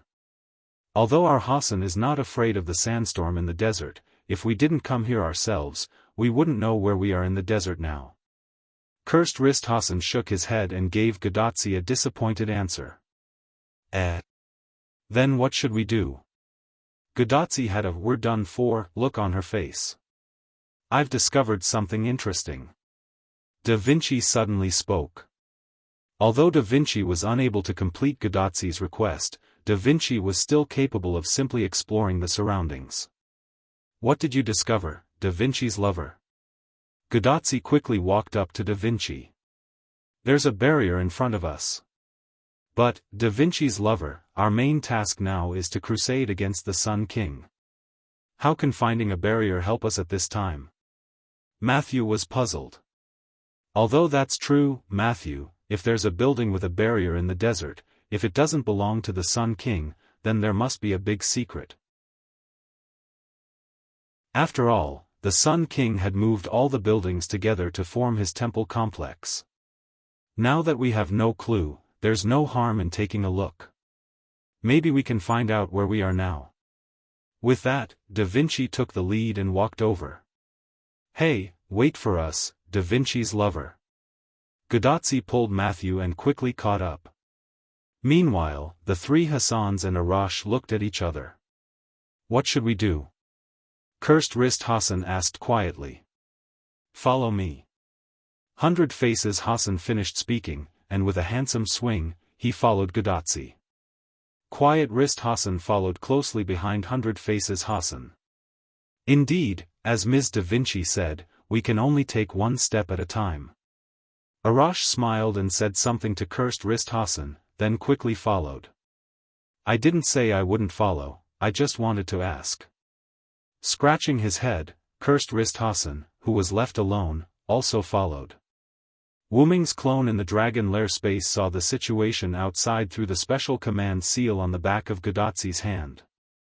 The clone was also very sorry about the unexpected teleportation deviation. However, he was quite interested in the barrier and buried building that Da Vinci mentioned. If it's not Ramses II's building, what could it be? The clone pondered. Everything is normal on the main body side, and I don't have to rush to attack Ramses II. Let's see what Tachika and the others can find. There was something the clone did not say. He had a hunch that the Sun King was the final enemy. On the Holy City side, the Sky Wings and the Solemn Knights were fighting. As soon as they came, the Sky Wings condensed energy weapons and began a melee battle with the Solemn Knights. It could not be helped. Although using magic for long-range bombardment was also very good, the Sky Wings still liked to fight in melee. Even if the Sky Wings had lost their minds, they could still beat the Solemn Knights into retreat. It should not be forgotten that the Sky Wings appeared in the world as servants. Even Berserker was a servant, and it was not an existence that the Solemn Knights could fight against. The Solemn Knights generally relied on numbers to swarm the servants, but this time, their trick was not effective. Although they couldn't count, maybe the number of enemy servants was more than the number of Solemn Knights. However, because the Sky Wings were all melee fighters, the Solemn Knights could rely on numbers to replace the other party. However, in the current situation, 10 Solemn Knights for one Sky Wing was quite extravagant and basically impossible. Basically, it would take 100 Solemn Knights to replace one Sky Wing. It was a good thing that the Sky Wings were servants, or else Wu Ming would not have let them fight like this. Let alone 100 Solemn Knights, even if there were thousands or tens of thousands of them to replace one Sky Wing, Wu Ming would still feel the pinch. Putting aside the fact that the Sky Wings were his subordinates, they were still young girls. How could they compare to these smelly old men? Putting aside the joke, even if it was 100 Solemn Knights for one Sky Wing, the defeat of the Solemn Knights was clearly visible.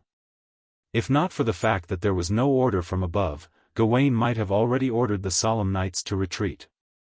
That was because if this continued, the Solemn Knights of the Holy City would all be dead. However, even if they were all dead, they could not retreat. When Wu Ming had used the noble artifact to blow up the gate, he had ordered the Solemn Knights to retreat to avoid unnecessary casualties. Now, however, they had to defend the main gate. For the king. With that thought in mind, Gawain swung his sword and killed a Sky Wing that was attacking him. The Sky Wing turned into magic power and disappeared from Gawain's side. Hold on. The Holy City must be defended. Chapter 784. Wu Ming and Bedivere stood at the back of the fighting army and watched. Giliel could no longer bear the excitement and had run to the battlefield to fight. The reason Wuming did not go up to fight was very simple. His ultimate goal was never to fight, but to charge into the holy city. There was simply no point in fighting. Fighting was a reward for the Skywing breeds, so Wuming gave this reward to the Skywing breeds who enjoyed fighting. Wuming glanced at the eager Bedivere and said, "What? What's wrong, Bedivere? Do you want to fight too?" "No, Sir Villo. I just feel that we shouldn't be idling here." Bedivere silently shook his head. Bedivere was a knight of noble character, after all. Seeing his own people charge into the fray while he enjoyed the safety in the rear was something he could not bear. "You don't need to think too much, Bedivere. The Skywing breeds are god-killing weapons. Fighting is what they like to do." Wuming then pointed at the Skywing breeds closest to Bedivere and said, "Look." Bedivere looked over and saw that the Skywing breeds in the midst of fighting was smiling. Not only that, but the Skywing breeds around her were also smiling. It was clearly a berserker, but they were smiling. It was impossible to say that they were not happy, and this was a joy that came from their very bones. That's why having the Skywings fight is actually a reward for them. Besides, as Wuming said this, he narrowed his eyes and looked at Gawain, who was constantly killing the Skywing breeds. "We still have an even more important mission." The Skywing breeds were truly very powerful, and the Solemn Knights could only kill 1 out of 100 of them, but that was only for the Solemn Knights. To Gawain, who had the Knightless blessing, the Skywing breeds that enjoyed fighting were not frightening. No matter how powerful a beast was, it was still a beast. Hunters always had a way to deal with beasts. Just like now. The Skywing breeds attacking Gawain swung their scythes at him, but Gawain dodged to the side. Due to inertia, the Skywing scythe landed heavily on the ground. But because of this momentary inertia, Gawain's solar holy sword cut off the Skywing's head. The headless Skywing seed shook twice, turned into pure magic power, and disappeared. The lack of rationality was the greatest weakness of the Skywing species, while having rationality was Gawain's greatest advantage. Gawain was already annoyed by the constant bombardment from the Skywing lifeforms. Now that the Skywing lifeforms had stopped their bombardment and switched to close combat, Gawain was naturally happy to oblige. Although the Solemn Knight was retreating, it was still better than not daring to go out and fight with the enemy. Previously, he would have died in vain if he went out. Now, at least he could take a few enemies with him. Of course, even if they wanted to defend, there was no way to do so. The holy city's gate was gone, and there was no way to defend. After Gawain killed quite a few Skywing species, the surrounding Skywing species realized the threat he posed. The Skywing species had indeed gone berserk due to their berserker class, but their instincts were still there. Just as the instincts of wild beasts told them that beast hunters were dangerous, the instincts of the Skywing species told them that this golden-haired monkey wielding a white longsword and wearing white armor was very dangerous. Several Skywing species swarmed forward, attempting to tear apart this threatening monkey from all directions. However, it was clear that this golden-haired monkey was not afraid of attacks coming from all directions. In fact, it was perfect for dealing with enemies coming from all directions. Excalibur Gallatin. Gawain instantly released the solar holy sword, which turned into a scorching sun and sent the Skywing species that got close to Gawain flying. Because they were deep in the battlefield and the Solemn Knight was still around, Gawain's Noble Phantasm did not do much, only using the lowest level of Noble Phantasm release. Thus, the Skywing species that were attacking Gawain were sent flying instead of being vaporized by the heat.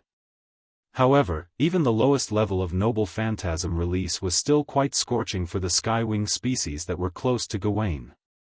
These Skywing species that were sent flying turned into magic particles in the next second and left the battlefield. Gawain waved his solar holy sword and was quite satisfied. At this rate, the main gate won't fail. However, reality told Gawain that he could not casually raise flags. Silver. The half-released noble phantasm instantly slashed at Gawain. As expected of Gawain, he immediately placed the solar holy sword in front of him. Clang! The dazzling white meteor silver clashed with Gawain's solar holy sword, producing an ear-piercing sound of metal clashing. Because meteor silver was in a half-released state, Gawain could not help but half-kneel after receiving the attack. Bang! This was the sound of Gawain's knee hitting the ground. Gawain stood up and spread out meteor silver, panting as he looked ahead. Sir Villo, since when have you become a sneak attacker? I don't want to hear you say that, Gawain. Wu Ming waved his sword and removed the meteor silver's noble phantasm from its half-released state. This is a battlefield. Do you think I'll yell, "I'm going to attack you" before attacking you? Don't make me laugh. However, Wu Ming still laughed, but it was a mocking laugh. Gawain naturally understood what Wu Ming meant. Or rather, how could he not understand? There was no such thing as a sneak attack on a battlefield where danger lurked everywhere. From the moment you stepped into the battlefield, it meant that you agreed to be attacked at any time and place. That's my fault. However, Gawain did not have the slightest fault. Instead, he assumed an attacking stance. It couldn't be helped. The Holy City had already given the order that Wu Ming was an enemy. As a knight who completely obeyed the king, Wu Ming was Gawain's enemy. "You go in first," Wu Ming suddenly said. Of course, this was not said to Gawain, but to Bedivere, who was walking behind Wu Ming. "Sir Bedivere." Gawain was stunned, but he soon understood. Back then, Chaldea's master claimed to be the messenger of this new force, and Bedivere had escaped with Chaldea's people. Therefore, Bedivere was naturally one of them. It was not strange that he would appear at this juncture. "The holy city's gate is open. You go in first, I'll be right behind you," Wu Ming repeated. "Yes, Sir Villo." Bedivere obeyed Wu Ming's words and immediately ran towards the holy city's gate from the other side. Wait! Gawain would not let Bedivere enter even if it was him. However, Wu Ming directly rushed forward and swung meteor silver down heavily again. Bang! Another clash of swords. "Give up, Gawain. With me here, you won't be able to stop Bedivere." Pressing down on Gawain with his sword, Wu Ming said while looking into Gawain's eyes at such a close distance. Gawain's frown deepened.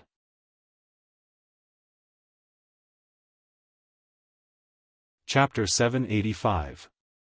As a comrade who had served King Arthur for many years, Gawain understood Wu Ming very well, just as Wu Ming understood Gawain very well. Similarly, Gawain also understood how terrifying Wu Ming was. He had a mysterious background, an ageless face, and mysterious runic magic. Even in the Knights of the Round Table, Wu Ming's martial prowess was one of the best. Unlike Gawain's wide-open swordsmanship, Wu Ming's swordsmanship was both wide-open and agile. This was all thanks to the teachings of Wu Ming's master and sister, Skaha. Wu Ming and Gawain exchanged blows. Sometimes, their sacred swords would clash, creating sparks. Sometimes, they would dodge, creating dangerous situations. Sometimes, they would attack and defend quickly, their swords dancing in the air. In the end, they would occasionally kill a few Knights of Solemnity and Sky Wings. Of course, it was Wu Ming who killed the Knights of Solemnity and Gawain who killed the Sky Wings.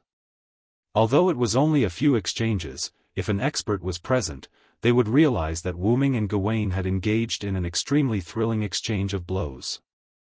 However, because Wu Ming was not pursuing the pinnacle of martial arts, Wu Ming's martial prowess had not yet reached the level of being invincible. Furthermore, Gawain's saint's number had tripled his strength, so Wu Ming had not immediately taken him down. However, Gawain could not do anything to Wu Ming. As expected, "You haven't changed, Gawain." Wu Ming and Gawain stood a few meters apart, staring at each other. Wu Ming and Gawain had exchanged a few blows, undoubtedly to test Gawain's ability. Gawain was exactly as Wu Ming had expected him to be. "After all, I'm already dead." How can I grow? Gawain would not ignore Wooming just because he was an enemy. But even so, Sir Villo, you can't take me down immediately. With the protection of Knightless, Gawain was even confident that he wouldn't lose to Wooming. In this way, Bedivere, who had barged into the holy city but didn't receive any reinforcements, was no longer a concern. After all, Egwene was still in the holy city. So, while you stopped growing, I didn't stop growing at all. It was also because of this that Wooming didn't do much research on martial arts. Unlike Luo Hao in the God Slayer world, who had studied martial arts to the extreme and reached the pinnacle of martial arts, Wooming was neither interested nor necessary. After all, Wooming only needed the means to defeat the enemy. Wooming stabbed the meteor silver into the ground and held the sword hilt with one hand. He then closed his eyes and placed his other hand on his heart as he began to chant. I am the strongest, and I hold victory in my hands. No matter if it's a human or a demon, he's someone who will defeat all his enemies. Not good. Before Wooming finished chanting, Gawain sensed danger. He absolutely could not allow the other party to finish reading this inexplicable sentence. That was what Gawain thought. Gawain stomped on the ground and rushed toward Wooming with the solar holy sword that was beginning to heat up. However, Gawain's speed was not as fast as Wooming's mouth. I will defeat any enemy that stands in my way. The moment he finished chanting, Wooming opened his eyes. His originally red eyes had now turned golden, and a golden mist began to appear around Wooming's body. Excalibur Gallatin. Gawain instantly released his noble phantasm and attempted to use it to attack Wooming. However, a large golden hand grabbed Gawain's body instantly. The golden mist around Wooming began to spread and solidify, forming a golden giant with only the upper half of his body. The hand that grabbed Gawain was none other than the giant's hand. Gawain's noble phantasm exploded in the giant's palm, and the flames of the sun seeped out from the gaps between the giant's fists like fireworks. Immediately after, the giant seemed to stand up, its two legs stepping out of the ground and firmly landing on the ground. Boom! Boom! The giant landed with two loud thuds, causing the Sky Wings and the Knights of Solemnity to stop in their tracks. That's, how could there be an enemy like that? It was a good thing that the Sky Wings had gone berserk and could not speak, or else they would have been very excited. Everyone stopped what they were doing. This was not an act but a subconscious reaction. Everyone could sense the extreme danger of the golden giant, and they all stopped what they were doing. They all watched helplessly as the golden giant grabbed the sun that was still spewing flames. Then, the giant raised Gawain up high and slammed him down on the ground. The moment he hit the ground, the giant opened its palm and pressed Gawain firmly into the ground. Boom! Whoosh! A deafening sound created a visible shockwave that swept through the entire battlefield with the golden giant at its center. Wah! The Knights of Solemnity and the Sky Wings were all sent flying. Wooming was at the golden giant's heart, looking down at Gawain, who was pressed down by the giant's palm, without the slightest bit of surprise. This was why he did not pursue martial arts to the extreme. He had a way to defeat his enemy. What is this? Gawain clenched his teeth and asked Wooming in a rather sorry state. Killed the authority of a god. Personally, I think it's not bad, Wooming casually described. Gawain could only bitterly smile. It was indeed not bad. Gawain was unable to resist at all.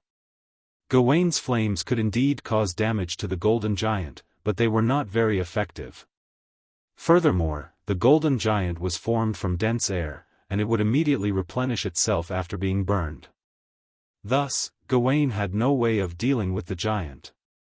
Furthermore, the giant's main ability was immense strength, so Gawain was completely unable to get up while being pressed down by the golden giant. Even the solar holy sword had fallen out of his hand and was pressed to the side. I've lost, Lord Villo, Gawain said indifferently as if he had given up. It's good that you understand. After all, he did not have to kill him. If possible, Wu Ming wished to spare Gawain's life. However, I swore an oath to my king that I would defend the city gate until the very end. However, Wu Ming really wanted to retort, your city gate was destroyed by me a long time ago. Hold on, are you thinking of? Wu Ming suddenly realized a problem. Gawain's words sounded like he was speaking from the bottom of his heart before he died, as if he wanted to drag his enemy down with him. That's right, Lord Villo. I'm going to self-destruct. Gawain bared his white teeth, looking very proud. Then, the solar holy sword and Gawain's body began to emit a blazing light. Boom!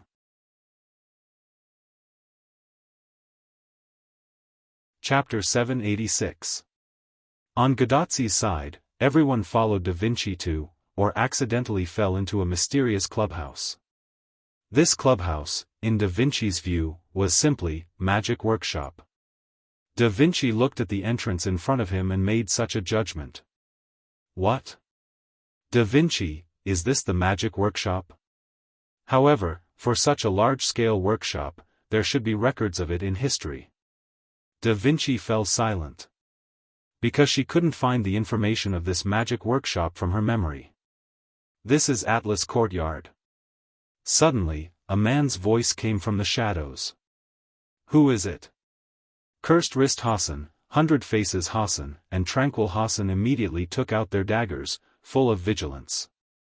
Until the other party made a sound, Hassan didn't find a person in the shadows, which undoubtedly made Hassan lose face, but at the same time, the other party also made Hassan feel danger. Hassan alone couldn't discover this unknown servant was dangerous enough. Senpai. Matthew also immediately summoned a shield and stood in front of Gadotzi. The man who made a sound in the shadows gave everyone the feeling that he was a servant after he leaked his aura. Confirm that the other party is a servant, master, please be careful. Matthew reported to Gadotzi. Arash, on the other hand, was not vigilant because of this, or Arash felt that the other party was not a bad person. Da Vinci, we. Gadotzi just wanted to discuss with Da Vinci, but Da Vinci suddenly shouted as if he was possessed. Atlas Courtyard. Da Vinci took 2 steps forward and looked at the shadows. Is this really Atlas Courtyard? What's wrong with Da Vinci? Where is Atlas Courtyard? Gadotzi knew nothing about it, so she looked at Matthew, who had some understanding of the magic world. Senior, I don't know the details. I only know the name Atlas Academy. It's said to be one of the 3 major departments of the Magic Association, but it doesn't have any contact with outsiders. Matthew returned to Gadotzi based on his own understanding. Although it's one of the departments of the Magic Association, it's the same as the Imitation Scarlet Sea. It's a secret society that doesn't communicate with outsiders, Da Vinci explained. He's also an expert in alchemy. It's said that the 7 alchemy tools sealed in Atlas Academy can destroy the world 7 times, the man in the shadow explained. Destroy the world 7 times? This gave Gadotzi a fright. Ignoring Gadotzi's shock for the time being, Da Vinci revealed another secret. It said that the headquarters of the Academy of Atlas is located in Egypt's Atlas Mountains. It seems that it's true. After all, this is the territory of Ramses II, which is Egypt, so it's not surprising that Atlas Academy exists here, the man in the shadow said and walked out of the shadow. He was wearing a suit like an English gentleman, holding a decorative cane in one hand, and a rather old pipe in the other hand, and a detective's face. Nice to meet you, everyone from Chaldea, Hassan, and the great hero of West Asia, Mr. Arash. The man with the pipe said everyone's identity as soon as he opened his mouth. This caused everyone to suck in a breath of cold air. Although the other party didn't completely say the name of Gadotzi, since he could say the name of Chaldea, then he should know the name. The other party should say it for brevity. I'm sorry for forgetting to introduce myself. The man with the pipe showed a rather sorry smile and then began to introduce himself. I am Sherlock Holmes, a caster servant. Nice to meet you, the last master of Chaldea, Rika Fujimaru. This time, the other party said the name of Gadatsi, but that was not the point. The point was the other party's real name, which shocked Gadatsi and the others. Sherlock Holmes? At the gate of the holy city. The big explosion caused by Gawain's self-explosion swept almost half of the battlefield. It could only be said that he deserved to be called the Sun Knight. His self-explosion was like a burning sun. It completely turned into a red fireball burning on the flat ground in front of the holy city. However, this sun explosion only lasted for a short while, and soon the fireball disappeared, and the explosion stopped. However, the entire battlefield was destroyed. Because the holy city was protected by the city walls, other than the street without the city gate that had turned black and melted, the walls of the holy city were just like bricks that had been severely burned by the flames. There was basically no major problem. On the flat ground in front of the holy city, there were no jagged holes, only a huge semicircular pit, which was mainly caused by the fireball. The huge pit was filled with magma, and the high temperature had caused the ground to melt. Whether it was soil, rocks, minerals, or anything else, they had all melted together to form this magma. It was also because of the explosion of the sun that the Knights of Solemnity were basically all dead, and only a few Knights of Solemnity who were far away from the explosion were still alive. In other words, their bodies were still there, but they had already lost their vitality inside their armor. The moisture in their bodies had been completely dried up, which was the fate of the Knights of Solemnity at the very edge. Compared to the Knights of Solemnity, the Sky Wings were both better and worse. Most of the Sky Wings, like most of the Knights of Solemnity, were instantly melted by the explosion of the sun and left the battlefield. However, because they were servants, the Sky Wings at the very edge were not as dried up as the Knights of Solemnity. Instead, they stubbornly survived. However, they were basically injured to the point where they couldn't continue fighting. Wu Ming had been at the very center of the explosion and had indeed disappeared. In the center of the huge pit, in the slowly condensing magma, a golden hand suddenly extended out of the magma. Immediately after, a golden giant crawled out of the magma as if it had crawled out of a quagmire, but only half of its body was visible. Then, the golden giant's head evaporated like gas, and a figure flew out. This figure was none other than Wu Ming. Why do all of them like to self-destruct? Wu Ming was particularly perplexed by this point. To be honest, Wu Ming had encountered many enemies who liked to self-destruct, such as Shutendaji of the Winterwood Peculiarity, Ibaraki Boy of the American Peculiarity, and Mordred at the entrance of Higashi Village. But to be honest, self-destructing isn't a bad method. Wu Ming chuckled. This was none other than Lord Hyunryong, who had used a different kind of self-destruct on Gorgon back at the Mesopotamia Singularity. However, thanks to Gawain, another one of my clones has lost its effectiveness.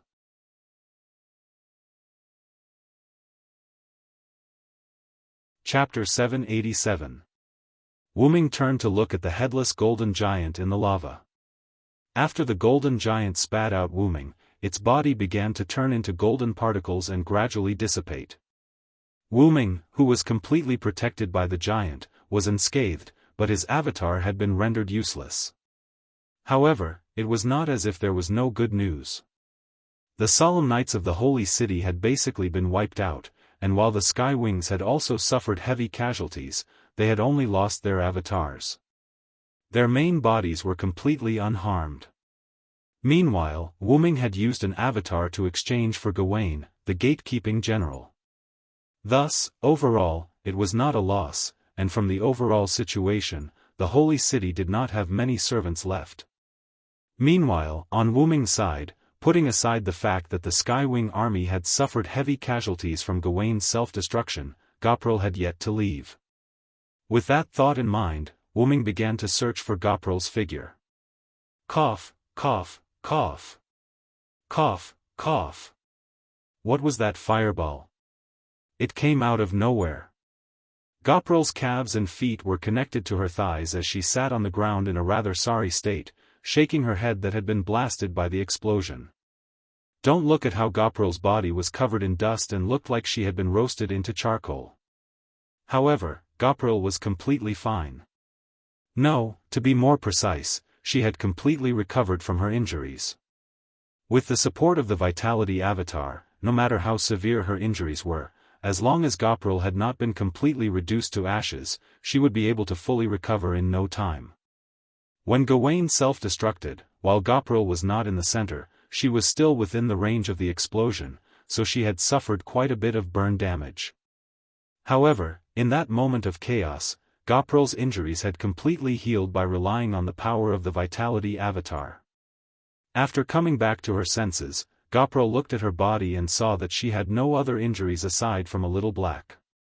She immediately began to laugh. Speaking of which, Master's power is really useful. Hee hee. Bang! However, Wu-Ming gave her another blow to the head. Ouch! Gilliel cried out in pain as she clutched her head with tears in her eyes. What are you laughing at? Clean yourself up and get ready to enter the holy city with me. I know, Master. Gilliel puffed up her cheeks and wiped the tears from the corner of her eyes. Although he was dissatisfied, he had to endure it. While Gopril was cleaning herself up with magic, Wu-Ming collected the surviving Skywing species. Even though Gawain's self-explosion had forced quite a few people out, there were still close to 1,000 survivors. However, due to their injuries, these Skywing species were no longer fit to continue fighting. You guys go back and rest. With that, Wu-Ming gave the order for the gathered Skywings to return. Even if it was a servant, its main body would be fine even if it died here. Wu-Ming did not wish to treat the Skywing species as a lifeless consumable. Even after transforming into Berserker, the Skywing still felt like they were dreaming. Even if it was a dream, Wu-Ming hoped that they would not have a terrible dream this time. Opening the portal, the Skywings obeyed the orders of their master, Wu-Ming, and returned to Abenth. As such, only Wu-Ming and Gilliel were left here. Gilliel, who had finished cleaning herself up, came to Wu-Ming's side. Master, I'm ready. The energetic Gilliel was ready to go. Wu-Ming nodded and looked at the gate of the holy city. Let's go. Bedivere should be in trouble. In the mysterious Atlas courtyard, the famous detective Holmes was bringing Chaldea's group to tour the interior of the Atlas courtyard. The strange cross-shaped defense facility made of alchemy materials produced a mechanical sound. On the cross-shaped defense facility, the 4 mechanical tentacles bent, and the mechanical mouth in the center of the cross shot out an energy ray. Bang! However, the ray was blocked by a shield. Ha! Accompanied by the roar of the girl, Flying Dance raised her shield and smashed it on the cross-shaped defense facility. Kacha. Boom. Finally, the cross-shaped defense facility produced a small explosion. The shockwave caused by the explosion was blocked by the giant shield. Master, the last one has been eliminated. Thus, the shield-holding girl reported to her master behind her. Well, it's been hard on you, Matthew, Gadotsi said gratefully.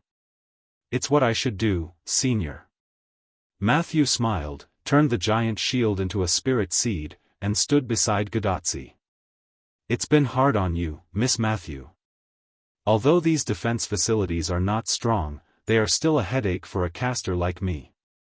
A hearty male voice came from behind, and then Holmes, who was holding a cane and a pipe, appeared. It's normal for this to come from my mouth. You're a detective who knows Buffalo.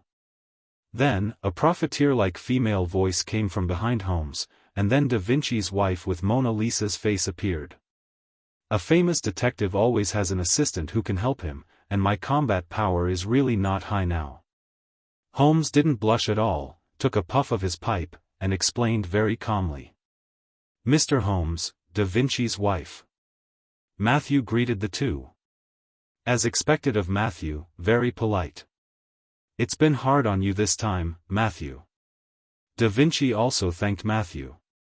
Well, there's no need to say polite words. Are we here, Mr. Holmes? Gadotsi looked at Holmes. "Well, it's right in front of us," Holmes said. At the entrance of Atlas Yard, Holmes took the initiative to answer the question of why he was there after announcing his real name. Holmes said that as a detective, he had to solve all the mysteries, including the burning of humanity. And in Atlas Courtyard, it was a necessary investigation to solve the puzzle. The main reason why he was here was to meet Chaldea and the others who saw the burning of humanity, which was Gadotsi and the others. After all, they were the only eyewitnesses. As a detective, he naturally needed the testimony of the eyewitnesses. Although Gadotsi and Matthew believed Holmes, Hassan was obviously full of distrust for this inexplicable man. But because Arash and Da Vinci chose to trust him, Hassan could only leave it at that. After all, the other party was here to find Gadotsi and the others, and Gadotsi and the others were willing to believe him. One was willing to be beaten, and the other was willing to be beaten. Hassan didn't have to be stubborn at all. After that, Holmes said that he wanted to take Chaldea and the others to tour Atlas Courtyard, and Da Vinci, who couldn't resist the temptation, immediately agreed. As a last resort, Gurdaz, Mashu, and Leonardo da Vinci followed Holmes into Atlas Academy. As for Hassan and Arash, there was no doubt that they were abandoned.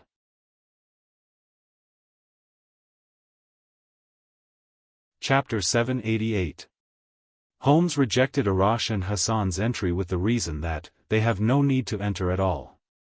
Arash was fine with it, but Hassan's bad temper couldn't be tolerated, and cursed wrist Hassan also thought that Holmes was full of problems. In the end, after Gadotsi and Da Vinci's comfort and persuasion, Hassan and Arash became gatekeepers. Holmes, Gadotsi, Matthew, and Da Vinci entered Atlas Yard. Da Vinci was making a fuss along the way, while Gadotsi and Matthew answered Holmes' questions. Finally, after defeating the Guardian boss step by step, everyone finally arrived at their destination. The defense facility that Matthew just destroyed was the last gatekeeper. Before entering the destination, Holmes looked at Gadotsi and spoke with emphasis. "Fujimaru, do you remember my analysis?" "Of course I remember, Holmes. You said that King Solomon's burning of humanity was actually completed, so he was dismissive of humans." "Correction, it was inferred from your testimony." Holmes took a puff from his pipe and corrected. However, Gadotsi just smiled awkwardly. "I remember Mr. Holmes also said that King Solomon was preparing the next plan." In order to avoid Gadotsi's embarrassment, Matthew spoke up. "So, do you know what that plan is?" Because of Holmes's real name, Mashu, who was standing at the entrance of the Atlas Courtyard, was excited for a while. But this also made Holmes fully realize that Miss Mashu was his loyal fan. Holmes naturally answered all the questions from his fans. "Of course I don't know." Such a righteous answer made Gadotsi almost fall down, and Matthew also didn't know what to say. As for Da Vinci, she was still enthusiastically studying the pile of defense facilities that Matthew destroyed. It could be said that Leonardo da Vinci had to study for a while every time he passed a level. Nothing could be done about it. The alchemy techniques of the Atlas Courtyard had aroused da Vinci's interest. Or it could be said that da Vinci was already interested in the alchemy techniques of the Atlas Courtyard. Finally, he turned to look at Holmes, who still did not show any signs of discomfort. "If you don't know, you don't know. It's such a simple principle, isn't it? Although I don't know King Solomon's next plan, I have found some clues in the plan of burning humanity." After Holmes finished speaking, he walked to the front door. "Come with me," said Holmes, opening the door and going in. Without any hesitation, Gadotsi and Matthew entered side by side. Upon seeing the new map, Da Vinci followed them immediately. After entering, both Gadotsi and Matthew's pupils shrank. "Where is this?" Inside the holy city, because they had lost the gate and most of the nights, there weren't many enemies on the streets. But similarly, there weren't any humans around. "It's too cold here," Wuming walked on the street, looking at the empty interior of the holy city and frowning. Could it be that the people who entered the holy city were treated as specimens and stored in the holy spear as Gawain said at the beginning? While Wuming was pondering, Gapril was not idle. Soon, she discovered that the magical fluctuations in a certain place were more intense. "Master, there should be someone fighting over there." Gapril pointed in a certain direction. "Let's go and take a look. If I'm not wrong, it should be Bedivere." After all, apart from Wuming, Gapril, and Bedivere, there were no other enemies here. Yes. Gapril flapped her wings and flew ahead of Wuming. Wuming didn't land and flew in the direction Gapril flew.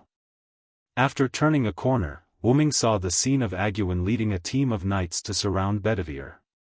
Bedivere was dealing with the knights, while Gapril, who had arrived first, was fighting with Aguin. Bedivere's body had been treated by Wuming's healing potion. Although it only treated the symptoms and not the root cause, it was enough for now. But because he was a human, if Bedivere didn't use Silver Arm, he wouldn't be able to defeat them under the encirclement of the knights. But protecting himself wasn't a problem. And logically speaking, Gapril was much stronger than Aguin, but for some reason, Gapril couldn't take down Aguin in a short time. Wuming carefully looked at Aguin and discovered that the veins under Wuming's skin were bulging as though they were about to explode, just like a berserker. Not only that, but Wuming could also feel that Aguin's mana had increased by leaps and bounds, as well as his other abilities. That was why Gapril couldn't take down Aguin in a short time. Could it be that Aguin received the blessing? Wuming guessed. Or is it the result of using a large number of berserk runes? Apart from receiving the blessing of the Lion King's Holy Grail, using a large number of berserk runes could also reach Aguin's current state. But it's only a dead end. Wuming helplessly shook his head. Then, Wuming took out Meteor Silver from his noble artifact space and rushed towards Aguin. And Aguin had already discovered Wuming the moment he appeared, but because of Gapril's entanglement, Aguin couldn't pay attention to Wuming. And Wuming actually rushed forward himself, which was completely in line with Aguin's intentions. "Villo!" Aguin bellowed, suddenly flinging Gapril aside and rushing towards Wuming. Asterisk clang. BZZT BZZT BZZT. Asterisk Meteor Silver and Aguin's knight's greatsword collided. After an ear-piercing collision sound, the two swords clashed and produced sparks. "Go help Bedivere." Wuming glanced at Gapril. Gapril, who was flung away by Aguin, wanted to fight Aguin again, but since Wuming said so, she could only give up. And so, Gapril vented her resentment on the solemn knights. "Villo ah ah ah." Aguin bellowed again, causing Wuming to shift his gaze. Wuming's expression turned solemn. He could feel that Aguin's strength was growing bit by bit, and Wuming felt that he would soon be unable to suppress Aguin. As someone who was extremely close to Wuming, Aguin could naturally feel the changes in Wuming. "Ha ha ha. How is it? Villo. This is the power of the Holy Grail's blessing and berserk runes. How is it? Isn't it very powerful? Ahaha."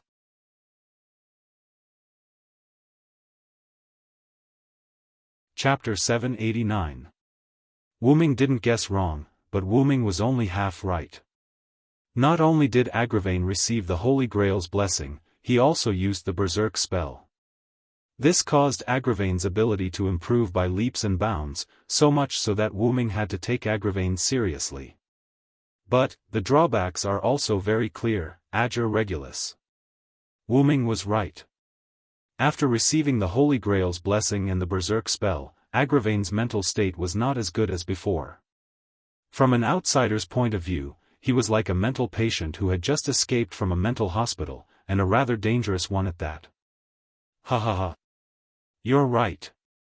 But as long as I defeat you, everything will be over. No one can be my king's opponent.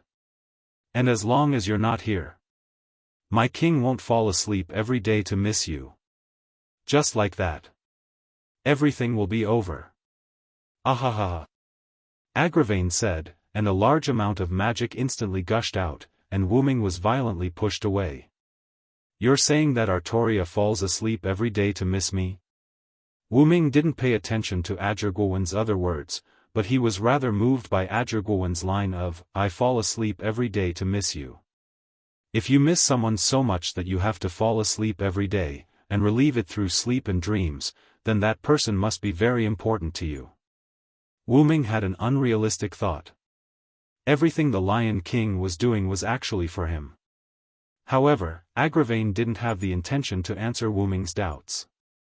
Agravain raised his knight's sword that emitted endless magic and madly charged at Wu Ming. Die die die die die ha ha ha ha ha.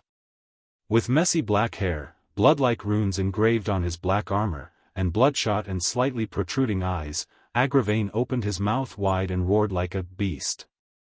It seemed that after meeting the person he was obsessed with, Agravain had completely lost his mind. Right now, Agurvan only wanted to eliminate the individual named Vilo Siranthod. Ah! Agurwin roared as he leaped up, aimed his sword at Wu Ming, and smashed it down. As for Wu Ming, he naturally couldn't be hit. As soon as Agurwin jumped up, Wu Ming used his mana to suddenly jump back out of Agurwin's attack range. Thud! Along with the sound of the knight's boots landing on the ground, Wu Ming silently watched Ajurguwen raise his sword once more. "Looks like I was wrong," Wu Ming said. Wu Ming was wrong.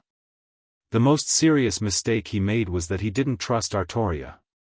He didn't stand on her side. "I clearly said that I would always be with her, but in the end, I stood on the opposite side of her." Wu Ming's eyes dimmed slightly. Even if his intentions were good, even if everything was for the sake of the world, and no matter how many excuses he came up with, Wu Ming was on the opposite side of Artoria. There was no doubt about that. If I had responded to Artoria's summon at the beginning, or if I had stood on Artoria's side after coming to this singularity, I'm afraid the outcome would have been much better. In that case, Mordred, Tristan, and Gawain wouldn't be sent away by his own hands. As for Agwawan, he probably wouldn't fall into such a state of madness that he hates the most. Wu Ming had no intention of dodging when he saw Agwawan charging at him again. It was as if he had accepted his fate. Roar! Agwawan let out an inhuman roar, and the curse of madness spread all over his face. "Let me take the pain for you." Wu Ming closed his eyes, and Agwawan's knight's sword arrived in front of Wu Ming. "Friend." As soon as Agwawan's voice fell, he could clearly see the magic power sweeping across the surroundings, and the entire atmosphere froze. On the other hand, Agurwin was frozen in midair as though he was frozen in ice. His knight's greatsword also stopped in front of Wu Ming. Wu Ming, on the other hand, opened his eyes at this moment. He opened his golden eyes that had turned pure gold at some point in time.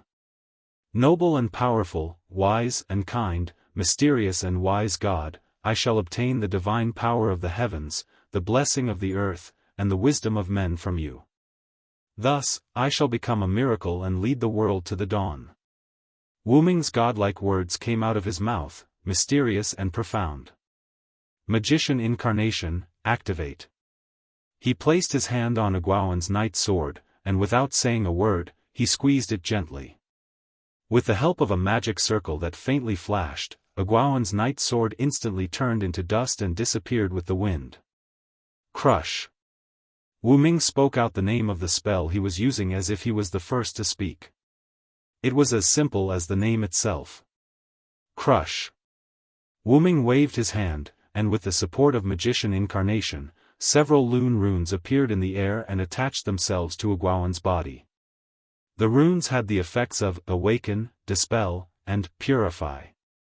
In addition to the support of Magician Incarnation, the effect was even more outstanding.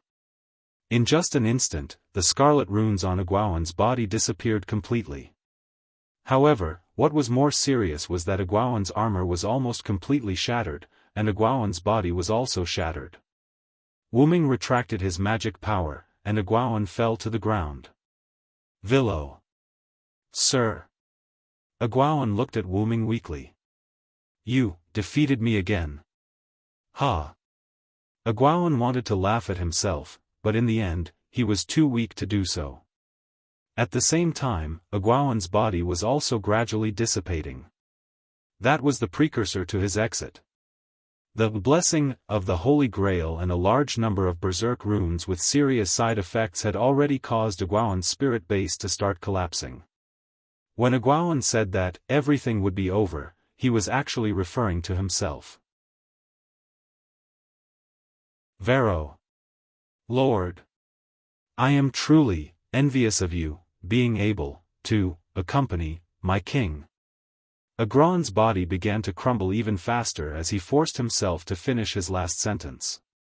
I really hope to be able to defeat you. Once, as soon as he finished speaking, there was nothing left in front of Wuming. Only bits of blue light were left, and they disappeared with the wind.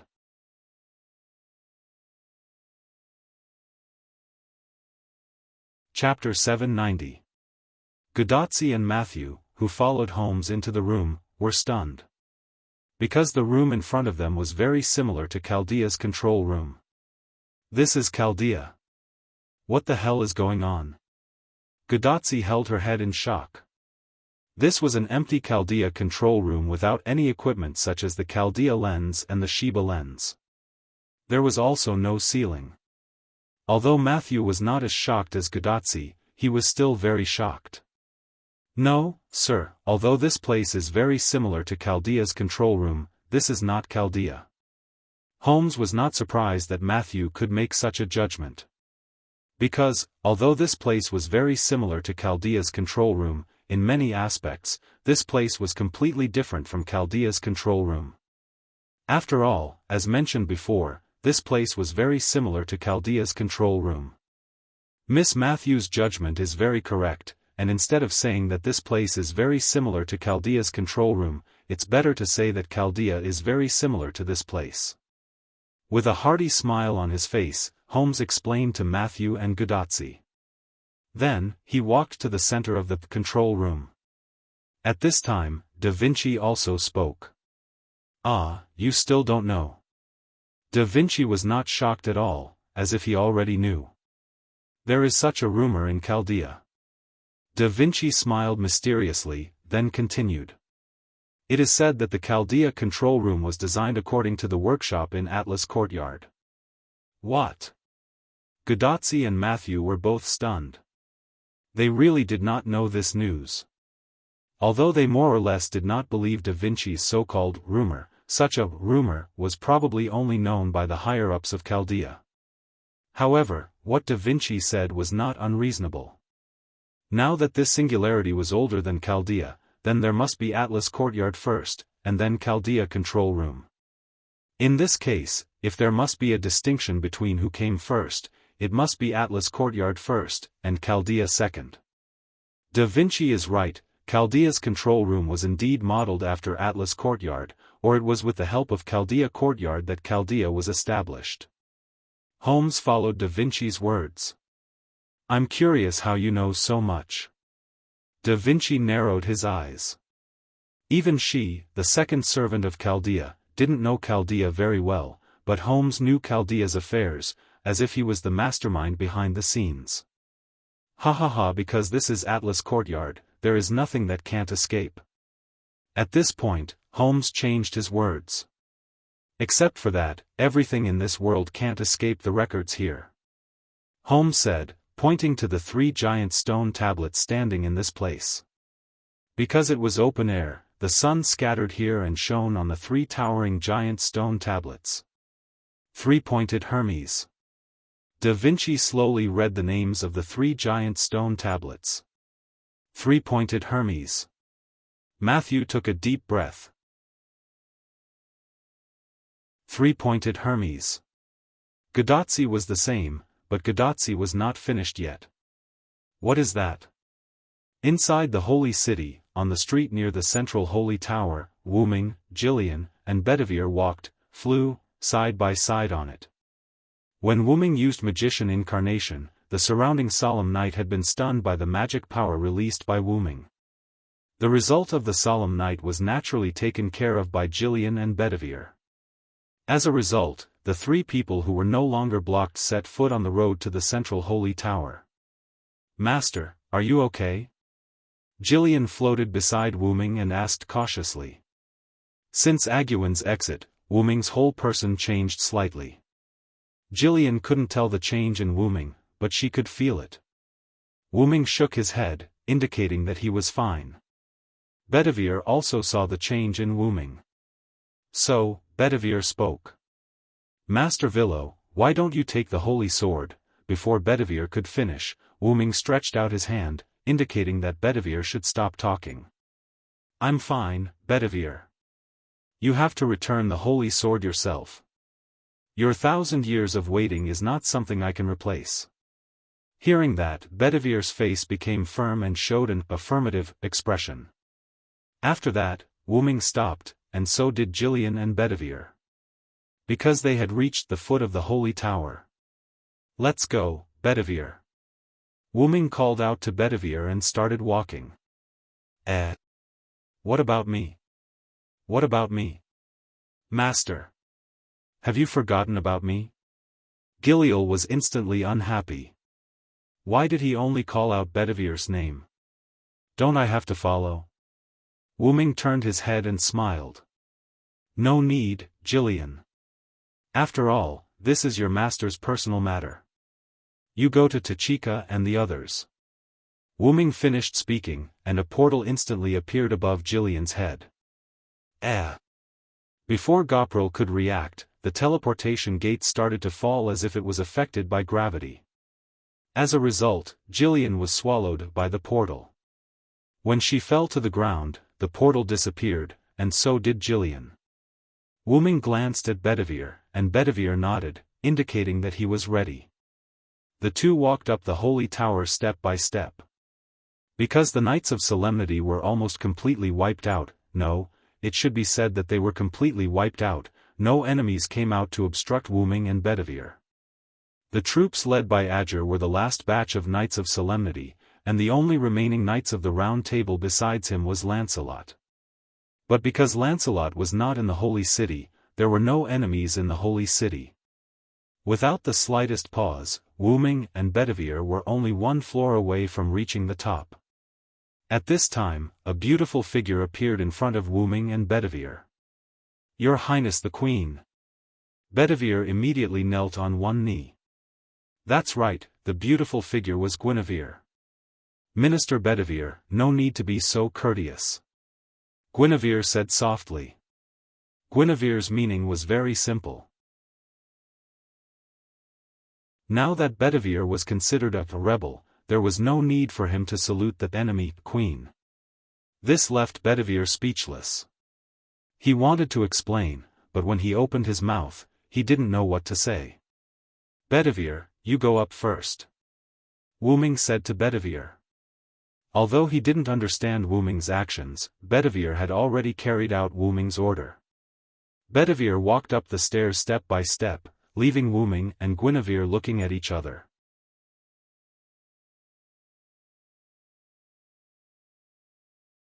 Chapter 791. From the looks of it, you should know already. Guinevere crossed his arms and walked down the stairs to Wu Ming. Guinevere was talking about Artoria. Aguin gave me a hint. Wu Ming nodded. Then, Wu Ming showed a helpless smile. "By the way, did you know from the beginning?" Guinevere shook his head. "After you came to the Holy City and left, the king talked to me a lot. I only knew then." Guinevere extended his hands. Although Wu Ming was wearing armor, Guinevere didn't wear a helmet, so Guinevere touched Wu Ming's cheek. Wu Ming didn't reject Guinevere's overdone action as he enjoyed Guinevere's touch. "As expected, I can't win against the king no matter what I do." Guinevere touched Wu Ming's face and showed a bitter smile. Although the smile was uglier than crying, "Sorry, Lia is above you." Wu Ming's eyes were calm as he spoke the truth without hiding anything. It wasn't irresponsible. On the contrary, it was the most responsible thing to do in Guinevere's opinion. "I know, that's why I can't win against the king no matter what." Guinevere raised his head and tried his best not to cry. Guinevere's love for Wuming was no less than the others. Whether it was falling into Morgan Le Fay's trap in the end, or descending as a berserker because of his obsession with Wuming, it was obvious that Guinevere had feelings for Wuming. But Wuming smiled. "I didn't say that I would give up on you if I chose Leah, Miss Guinevere." Wuming touched Guinevere's cheek and wiped away the tears at the corner of Guinevere's eyes with a proud smile. "This isn't Britain. I can't do whatever I want. I won't spare either you or Leah." Wuming's domineering and gentle words stunned Guinevere for a moment. When he reacted, Guinevere smiled. "Really, Sir Villo is really overbearing." She rubbed Wuming's hand, but because of the gauntlet, it didn't feel very good. "I'll be waiting for you, Mr. Villo." After Guinevere finished speaking, he leaned into Wuming's embrace, stood on his tiptoes, and wrapped his hands around Wuming's neck before gently kissing him. Guinevere looked at Wuming with eyes full of love, and then gently closed his eyes. Although Wuming was a little surprised, he immediately reacted and hugged Guinevere. He closed his eyes and enjoyed this moment of peace. After a brief kiss, the two of them separated their heads from each other. Because Wuming sucked it clean, he didn't pull the thread or anything like that. Cough cough, humph, really, Sir Villo, I didn't expect you to be so skilled. Guinevere's cheeks were slightly red as he lay in Wuming's embrace with love in his eyes. Wuming was not a newbie, but Guinevere's movements were still immature, but he was still quite skilled. "I've practiced before, but what's wrong with you?" Wuming deliberately pretended to be angry. This time, Guinevere was truly frightened. "Sir Villo, I didn't practice with anyone else. It's just that sometimes when I look in the mirror." Guinevere covered his mouth and blushed. "It's just a joke. I'll say it again, I'll always believe you." Wuming patted Guinevere's head and apologized. Although it was just a joke, Wuming was quite proud that he got Guinevere to talk. "Sir Villo, you're so..." Guinevere lowered his head. But it was time to end this. When he looked up again, Guinevere's cheeks were still blushing. "Sir Villo, this is the kiss I promised you. I'll always be waiting for you." It's a promise." In front of the three-pointed Hermes in the Atlas courtyard. Holmes explained a lot, but Godotzi didn't understand the three-pointed Hermes at all. After all, Godotzi's magic theory wasn't enough. So Holmes gave a rather simple explanation of Goo Goo. In the end, Da Vinci summarized it with one sentence. Simply put, it's a world-class encyclopedia that answers all questions. "I see, it's a bit like the internet on a computer." Godotzi clenched her left fist and punched her right hand. "Senior's analogy is very apt," Matthew said awkwardly. "As long as you understand." Holmes took a puff from his pipe and smiled. Just like a detective, there were many mysterious events that couldn't be understood. But those weren't important. As long as there were completely reliable clues and logical reasoning, the famous detective could find the murderer. It was as simple as 1 + 1 = 2. Although sometimes it was equal to 3, all in all, as long as you understand. While I was in the Atlas courtyard, I used this three-pointed Hermes to search for a lot of information about human combustion. Holmes turned his back to Godotzi and the others. "So, Mr. Holmes, did you solve the mystery?" Miss Matthew, who was a fan of Holmes, was very excited. That's not the point." Holmes tilted his head and looked at Matthew. "I can't believe Roman." "What?" "There's something wrong with Dr. Roman." Godotzi repeated Holmes' words in shock. "But, why?" Matthew was also puzzled by Holmes' words. No one was surprised that Holmes knew about Roman. After all, this was the Atlas courtyard. Holmes could even collect information about Godotzi, Matthew, and Da Vinci.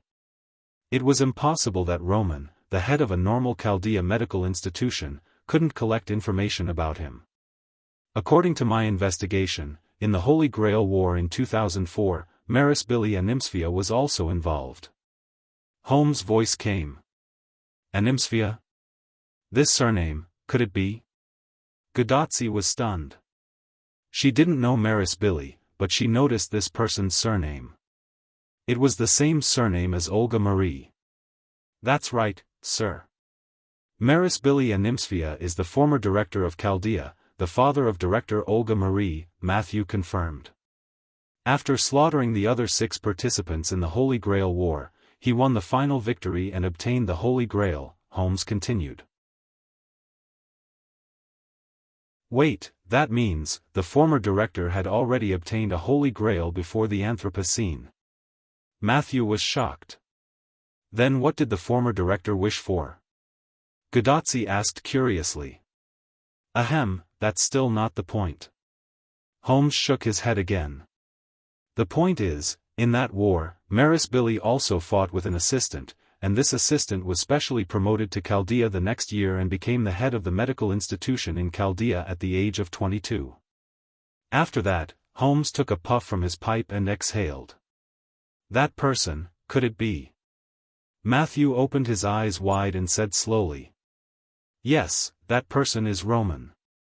At this time, Da Vinci, who had been silent, suddenly spoke.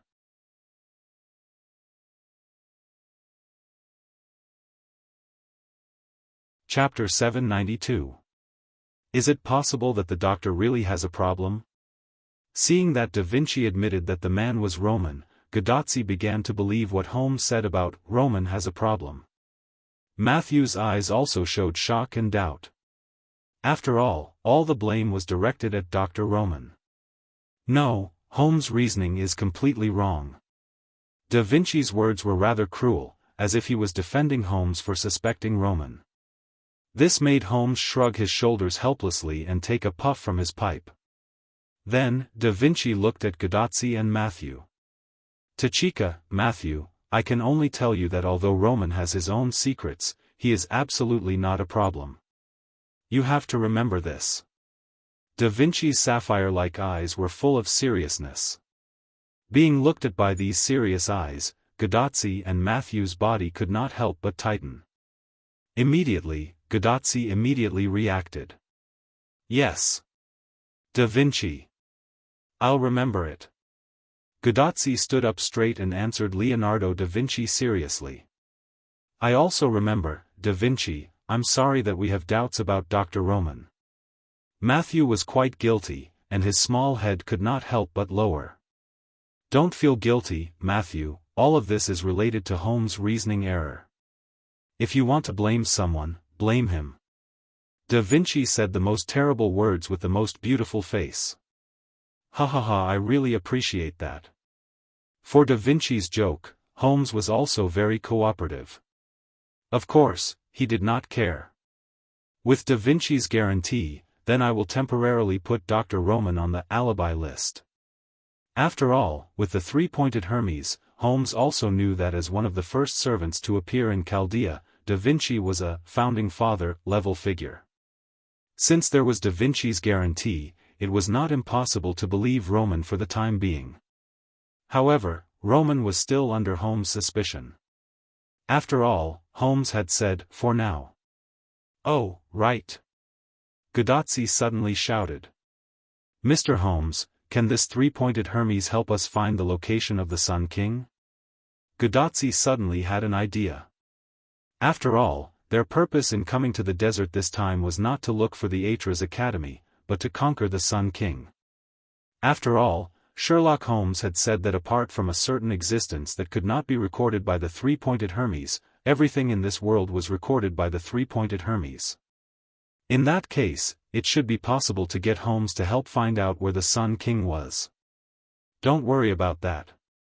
Someone will take you to the Sun King later. Holmes laughed heartily. Will someone take us there? Godotzi didn't understand. She couldn't imagine who would take them to the Sun King. Well, it's time for you to go. Holmes didn't continue to explain to Godotzi and started to drive them away. Mr. Holmes, are you not going to come with us? Matthew opened his big eyes and looked puzzled. According to the past practice, new friendly servants should act together with them. I won't.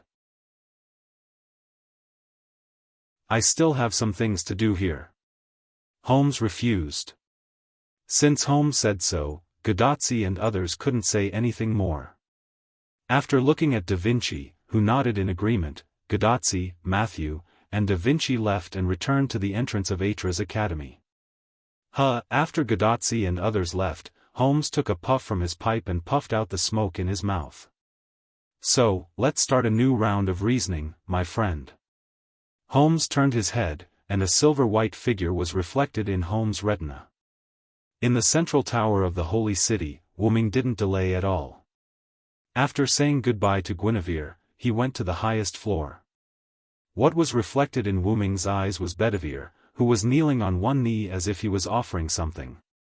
With a satisfied expression, his body turned into debris and was blown away by the wind from afar. And in front of the broken Bedivere, there was no doubt that the fully armed Lion King, Artoria Pendragon. Although Wu-Ming wasn't very clear about what Bedivere did during the time when he didn't come up, he could guess it even if he guessed. Return the Holy Sword. Only by returning the Holy Sword, Bedivere, who had lost his obsession, would his body, which had lived for thousands of years, collapse. After all, the human body will undoubtedly turn into dust after thousands of years. But in this way, after returning the Holy Sword, Artoria's holy spear should also disappear. Anyway, Wu-Ming didn't see the holy spear in Artoria's hand. Villo, no, I should call you Wu-Ming, right? Artoria, who was fully armed and whose face couldn't be seen, said while disarming her armor. She was still wearing the revealing blue tights and a small red cloak on the collar. But the point was that Artoria's eyes, which were originally shining, had lost its light. It wasn't the so-called highlight, but it felt different. The original Lion King Artoria was like a goddess, but now, Artoria's goddess aura had basically completely disappeared. Instead, she was more like a king who understood people's hearts.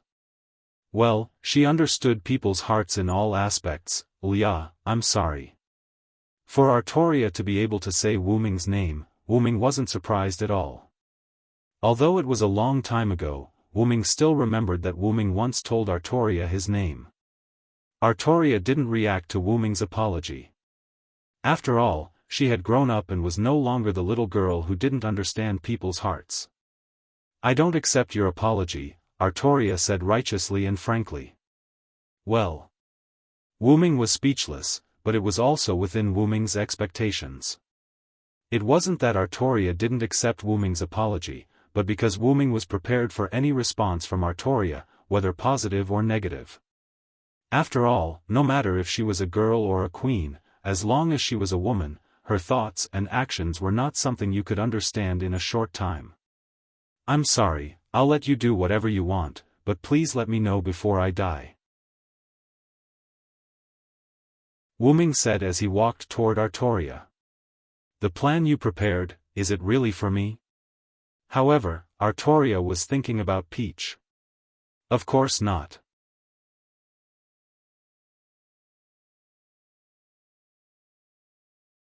Chapter 793. Wu-Ming didn't know what to say for a while. I'm doing this for the sake of the humans. But I summoned the Knights of the Round Table to see if I could find you, Artoria said without changing her expression. As expected of the Queen. But why did I hear from Guinevere that you summoned her here to look for me? Before they came up, Guinevere briefly explained the situation to Wu-Ming when he was cuddling with Guinevere. Because Guinevere was obsessed with Wu-Ming, Guinevere, as a berserker, had the ability to search for Wu-Ming. It was called Wu-Ming Radar. Artoria wanted to use this ability of Guinevere's to summon Guinevere. Otherwise, why would Artoria bring the useless queen here? To be a pretty vase? Artoria said that looking in the mirror every day was enough. Artoria didn't say anything. She just closed her eyes. Then, Artoria opened her eyes and stared at Wu-Ming with her amber eyes. She is talking nonsense, said Artoria, who was talking nonsense with a straight face. Ignoring Artoria's words, Wu-Ming continued. Guinevere also told me that you sleep every day to vent your longing for me. You try to relieve your longing with dreams. After Wu Ming said that, Artoria's face blushed. She looked like a girl whose secret was exposed. I'm kidding. Wu Ming showed a mischievous smile. Guinevere didn't tell Wu Ming this. After all, Guinevere wasn't a roundworm in Artoria's stomach. How could he know a secret that Artoria didn't tell him? Wu Ming's words made Artoria speechless. If it was the younger me, I'd probably be mad at you right now, Artoria said with nostalgia. Of course, Artoria was referring to the younger me before she became a queen. Maybe I won't be mad at you like a little girl anymore. As a queen, she had to look at the big picture. No matter what, as a queen, she had to be steady and reliable. Artoria, who wanted to become an ideal queen, had already met her ideal requirements. So what? Wu Ming didn't think there was anything wrong with Artoria like this. As long as we love each other, nothing is a problem. Walking in front of Artoria, Wu Ming put on his most perfect smile. Artoria also smiled. Artoria, with the corners of her mouth slightly raised, looked quite handsome and beautiful at this moment. As expected, you can only be my queen. Guinevere had no choice but to step aside. Artoria said as she grabbed Wu Ming's armor by the collar and pulled him in front of her. Wait. Wait a minute, Lia, you. Staring at Artoria who was about to kiss him and savor her sweet scent, Wu Ming blushed for the first time. As a queen, I don't care about small things. I want to admit that I miss you, because I want you to be my queen. Artoria said in a domineering tone. Wu Ming was stunned. No, but... Wu Ming was at a loss for words. He did not know what to say. Normally, such words would be said by a man like him. As expected of a queen, it's useless to say more. This is a punishment for not being on my side. It's also compensation for missing you, Artoria said as she kissed Wu Ming. Wu Ming was stunned because he was kissed by force. But he immediately reacted. After all, he had to take the initiative for this kind of thing. He took off the armor and hugged Artoria. Wu Ming began a new enjoyment. However, before the two could go deeper, a terrifying lightning strike was launched from a distance. The target was the location of Wu Ming and Artoria, the tallest holy tower in the holy city. A violent explosion occurred. Boom! In a desert pit, at the entrance of the Atlas courtyard. Hassan and cursed wrist Hassan paced back and forth uneasily. Quiet Hassan was quietly squatting in the corner, but the anxiety in his eyes was no less than the other two Hassans. Arash, on the other hand, came to the sandpit rather calmly and carefully investigated the situation nearby. After a round of investigation, Arash walked down the sandpit and began to rest. It was a shift change. Because there was no need for everyone to investigate together, they agreed to do it one by one so that the other servants could also rest. What's wrong, everyone, are you still worried? Arash saw the look on Hassan's faces and said in a cheerful tone, trying to pull everyone out of their depression. Well, after all, that Holmes is very suspicious. Cursed wrist Hassan stood up, and then it was his turn to investigate the surroundings. Master Chaldea, they just went in with him. It was a reckless move. Hassan's tone was a bit harsh. Wasn't that right? He was worried about their safety, so he followed them. In the end, he was rejected. Anyone would probably be angry. But Master Tachika and the others seemed to trust that Wu Ming quite a bit. Because the other party had a good relationship with Wu Ming, he was also respected by Quiet Hassan.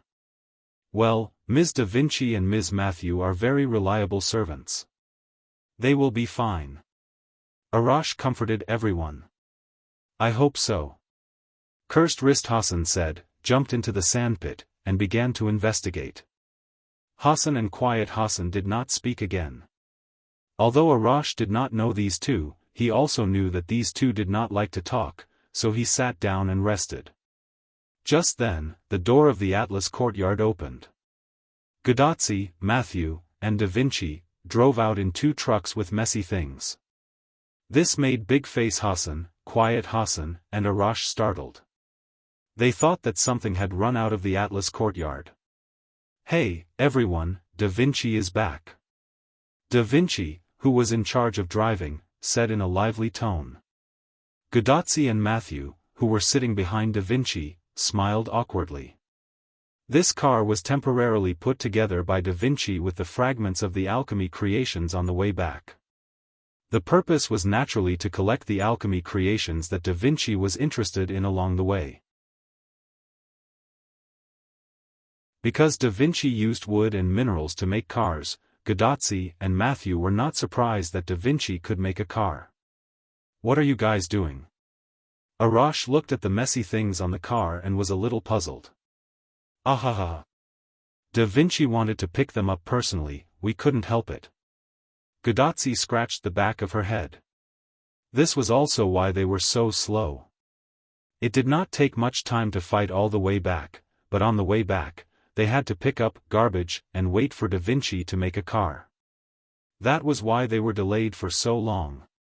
It's good that nothing happened. "Did Holmes do anything to you?" Hassan asked worriedly. No, Mr. Holmes just gave us a tour of the Atras court." Mashu smiled. It was better to hide the things that Holmes told them about the burning of humanity. "It's good that you are fine." Quiet Hassan nodded. At this time, Cursed Wrist Hassan suddenly rushed down. "Not good, we are surrounded."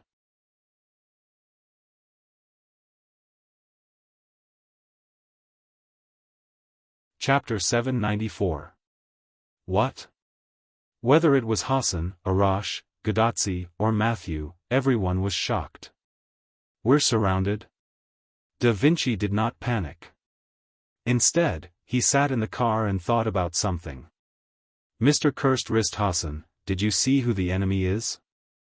After getting out of the car, Matthew immediately asked Cursed Wrist Hassan, who had just gone to investigate. "They're from the Holy City. The leader is the Knight of the Round Table, Lancelot," Cursed Wrist Hassan said in a heavy tone. Hassan had dealt with the Knights of the Round Table for a long time and naturally knew them. However, it was because of this that Cursed Wrist Hassan's tone was heavy. Lancelot is known as the strongest person below the British Silver Dragon. It is said that other than the British Silver Dragon Villo, no one among the Knights of the Round Table can defeat him. Even Gawain, who was favored by the sun, was defeated by Lancelot in the mythical history records. Lancelot. Matthew was a little stunned, as if he was thinking about something. "Are you okay, Matthew?" Gadazzi, who got out of the car with Matthew, held Matthew's hand and asked with concern. "I'm fine, Senior. After all, that knight Lancelot is Mr. Galahad's father. I'm about to face Mr. Lancelot. I feel a little strange." Matthew explained the reason with a strange expression. "Don't worry, Matthew. Even if your father comes, I'll be by your side to support you." Gadazzi thought that Matthew, who was affected by the Galahad spiritual base, was afraid of facing his father. Hence, she encouraged Matthew. However, Matthew looked embarrassed. "No, Senior. How should I put it? I don't know why, but I just want to go out and teach Mr. Lancelot a lesson." Matthew's eyes turned cold. So it's not that you're afraid of being close to your father." This time, it was Gadazzi's turn to be embarrassed. All right. Tachika and Matthew, both of you calm down. It's not certain whether we'll fight or not." Da Vinci made a sound and signaled Gadazzi and Matthew to calm down first. Gadazzi and Matthew subconsciously repeated, "It's not certain whether we'll fight or not." "Ms. Da Vinci, why would you say that?" Cursed Wrist Hassan walked up to Da Vinci and wanted to ask.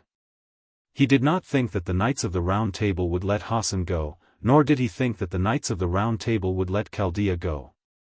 Although the phrase, "there are no eternal enemies, only eternal benefits," was well said, there was no benefit between them. The other party wanted to kill them all, and Chaldea's men had to protect the people that the other party wanted to kill. Therefore, to them, who had already become enemies and had no benefits, there was no need for them to reconcile. Not to mention that the other party was a knight of the Round Table who obeyed the Lion King's every command, so it was even more impossible for them to negotiate. Well, after all, we can't run away, right? Da Vinci got off the car and came to the ground. He patted his car. Although we can also rely on this car to try to rush out, the possibility of it being destroyed halfway is quite high. After walking to the back of the crowd, Da Vinci turned around. So, let's see what the other party's intentions are. Gadotsi and Matthew were the first to nod. After all, there was no other way.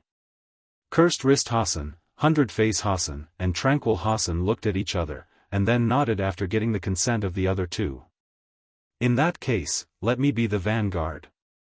After all, someone had to make contact with the other party first to determine the other party's intentions. Otherwise, if everyone went to talk to the other party together and the other party was hostile, they would be walking right into a trap.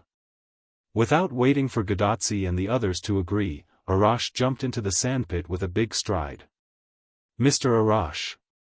Matthew called out instinctively, but Arash had already left.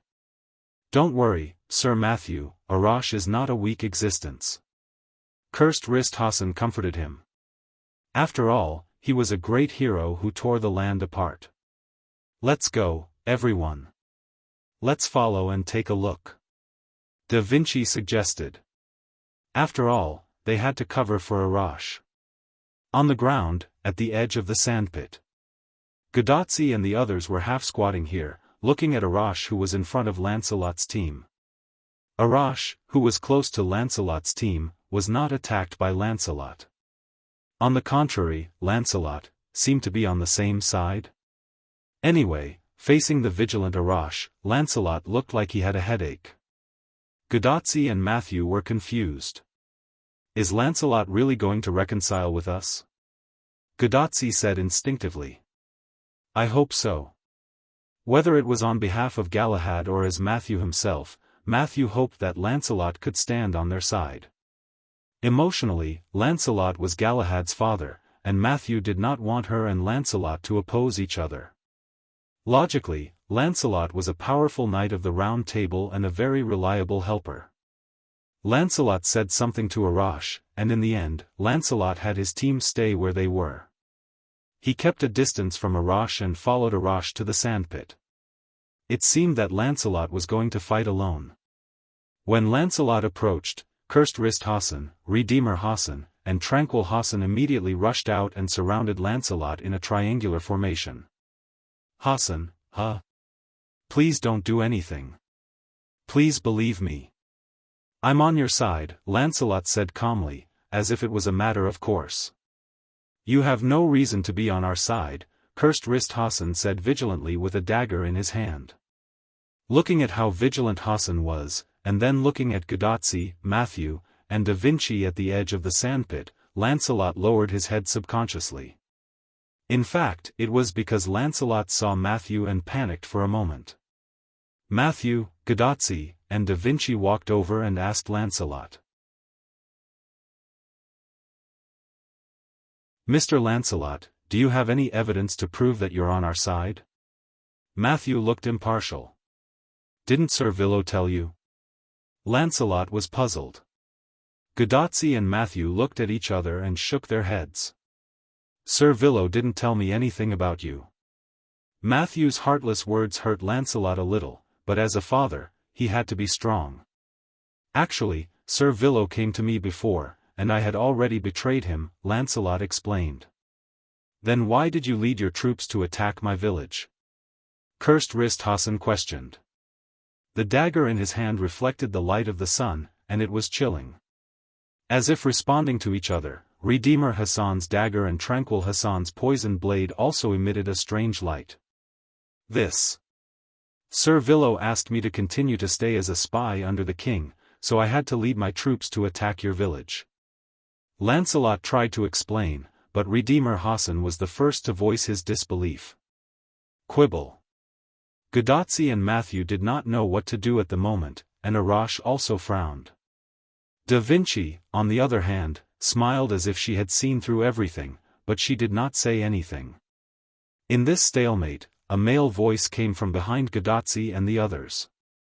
"All right, everyone put down your weapons. Lancelot is one of us."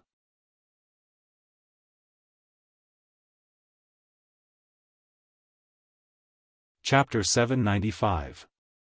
Assassin. Senior Villo. Sir Villo. The first to react were Gadotsi, Matthew, and Quiet Hassan. Everyone looked behind them, and the newcomer was indeed Wu-Ming. Jumping from the sandpit to the ground, Wu-Ming patted the dust on his sleeves. "Cursed wrist, 100 faces, put down your weapons. Lancelot is telling the truth.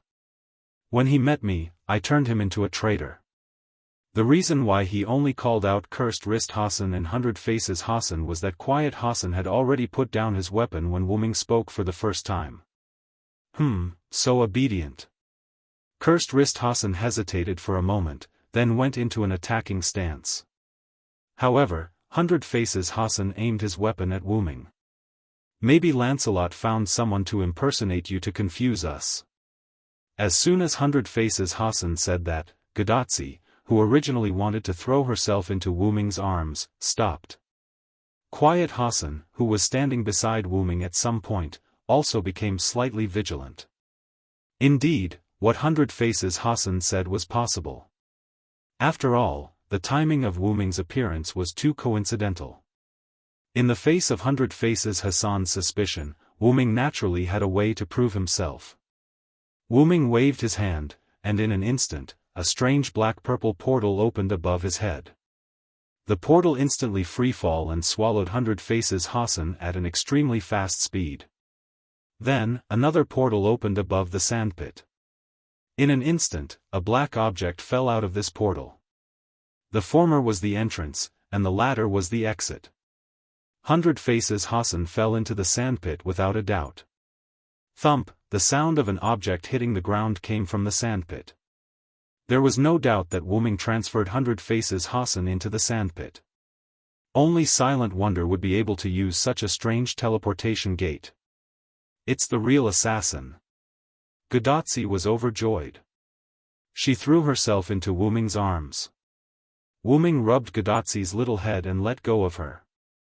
He looked at everyone rather seriously. "The holy city has been attacked." In the center of the holy city, the original holy tower was now in ruins. As if it had been set up by TNT, the entire sacred tower was completely reduced to ruins under the thunderous attack. Not only the holy tower, but the entire holy city was also affected. Houses collapsed, the ground was destroyed, and trees were burning as if they had experienced a natural disaster. From this, it could be seen how terrifying the lightning that struck the holy city was. In the ruins, a burst of mana suddenly burst out, scattering the ruins and wreckage. Wu-Ming held Artoria in his left hand and Guinevere in his right. He released his magic power to protect them. When the lightning struck, Wu-Ming reacted instantly and took the lead to protect Artoria in front of him. Then, Wu-Ming opened a portal at lightning speed and came to Guinevere's side on the lower floor of the holy tower. He rescued Guinevere, who was almost knocked out. As for how to avoid the damage caused by the explosion, Wu-Ming took advantage of the gap after entering the portal and not coming out. To be honest, if not for Wu-Ming's quick reaction, Guinevere would have returned to the Martyr's Palace with the holy tower. "Are you okay?"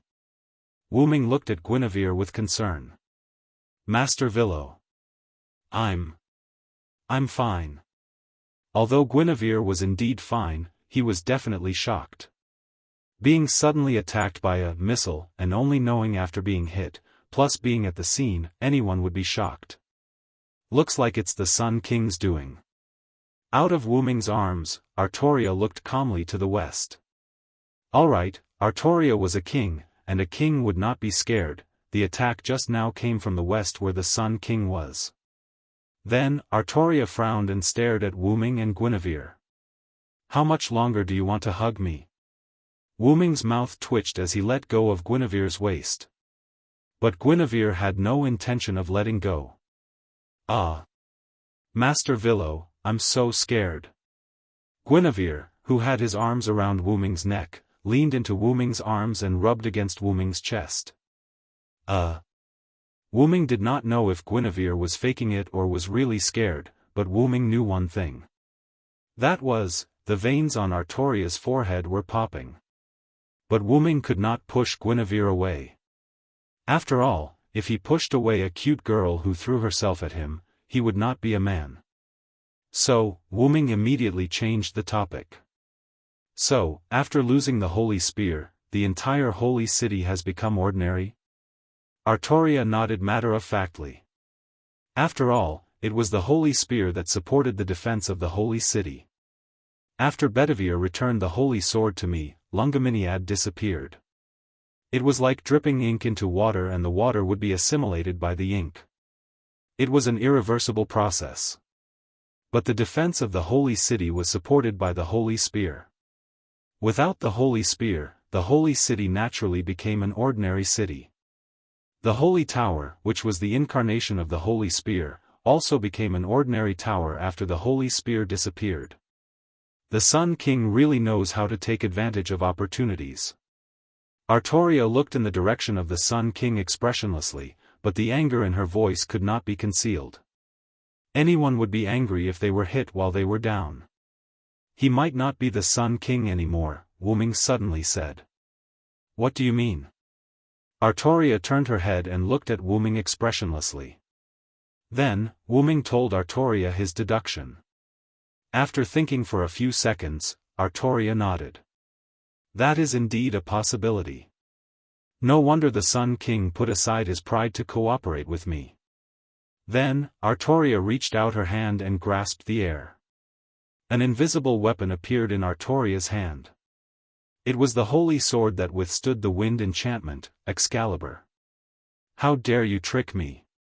Even without the holy spear, the dignity of the Lion King cannot be violated." Artoria glanced at Guinevere, who was still lying in Wu Ming's arms, and said to Wu Ming, "You should be able to use the teleportation ability that I don't know about, right?" Hearing Artoria's words, Wu Ming understood what she meant. "Of course." Wu Ming gave Artoria a reliable smile. "My plan is ruined, but we must continue to save people. Therefore, the person who possessed the Sun King must be dealt with." Logically speaking, after Artoria's holy spear disappeared, the singularity without the support of the Holy Grail and holy spear should have begun to repair itself. However, it did not. Without a doubt, this was the work of the Sun King. "As you wish, my king." Of course, Artoria's proactive explanation might also be a bit arrogant. However, Artoria sprayed it all over Wu Ming's face. "Then why are you still hugging my queen? Let's go."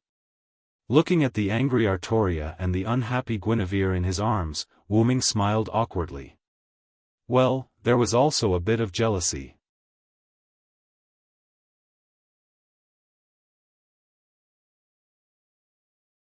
Chapter 796. The one who was most concerned about the attack on the holy city had to be Lancelot. "Sir Villo. Weren't you the one who attacked the holy city?" Lancelot was quite puzzled and spoke carefully, afraid to embarrass Wu Ming. However, since Lancelot spoke, he would definitely embarrass Wu Ming. Wu Ming coughed awkwardly and then began to explain. "After I attacked the holy city, someone launched a sneak attack from behind." "Sir Villo, what the hell is going on?" Lancelot heard and immediately became nervous. Although Lancelot he betrayed to save Artoria. Therefore, Lancelot still regarded Artoria as the king. "Don't worry, Lancelot. The holy city was attacked by me. Before the enemy attacked, except for the king and the queen, everyone else had already left."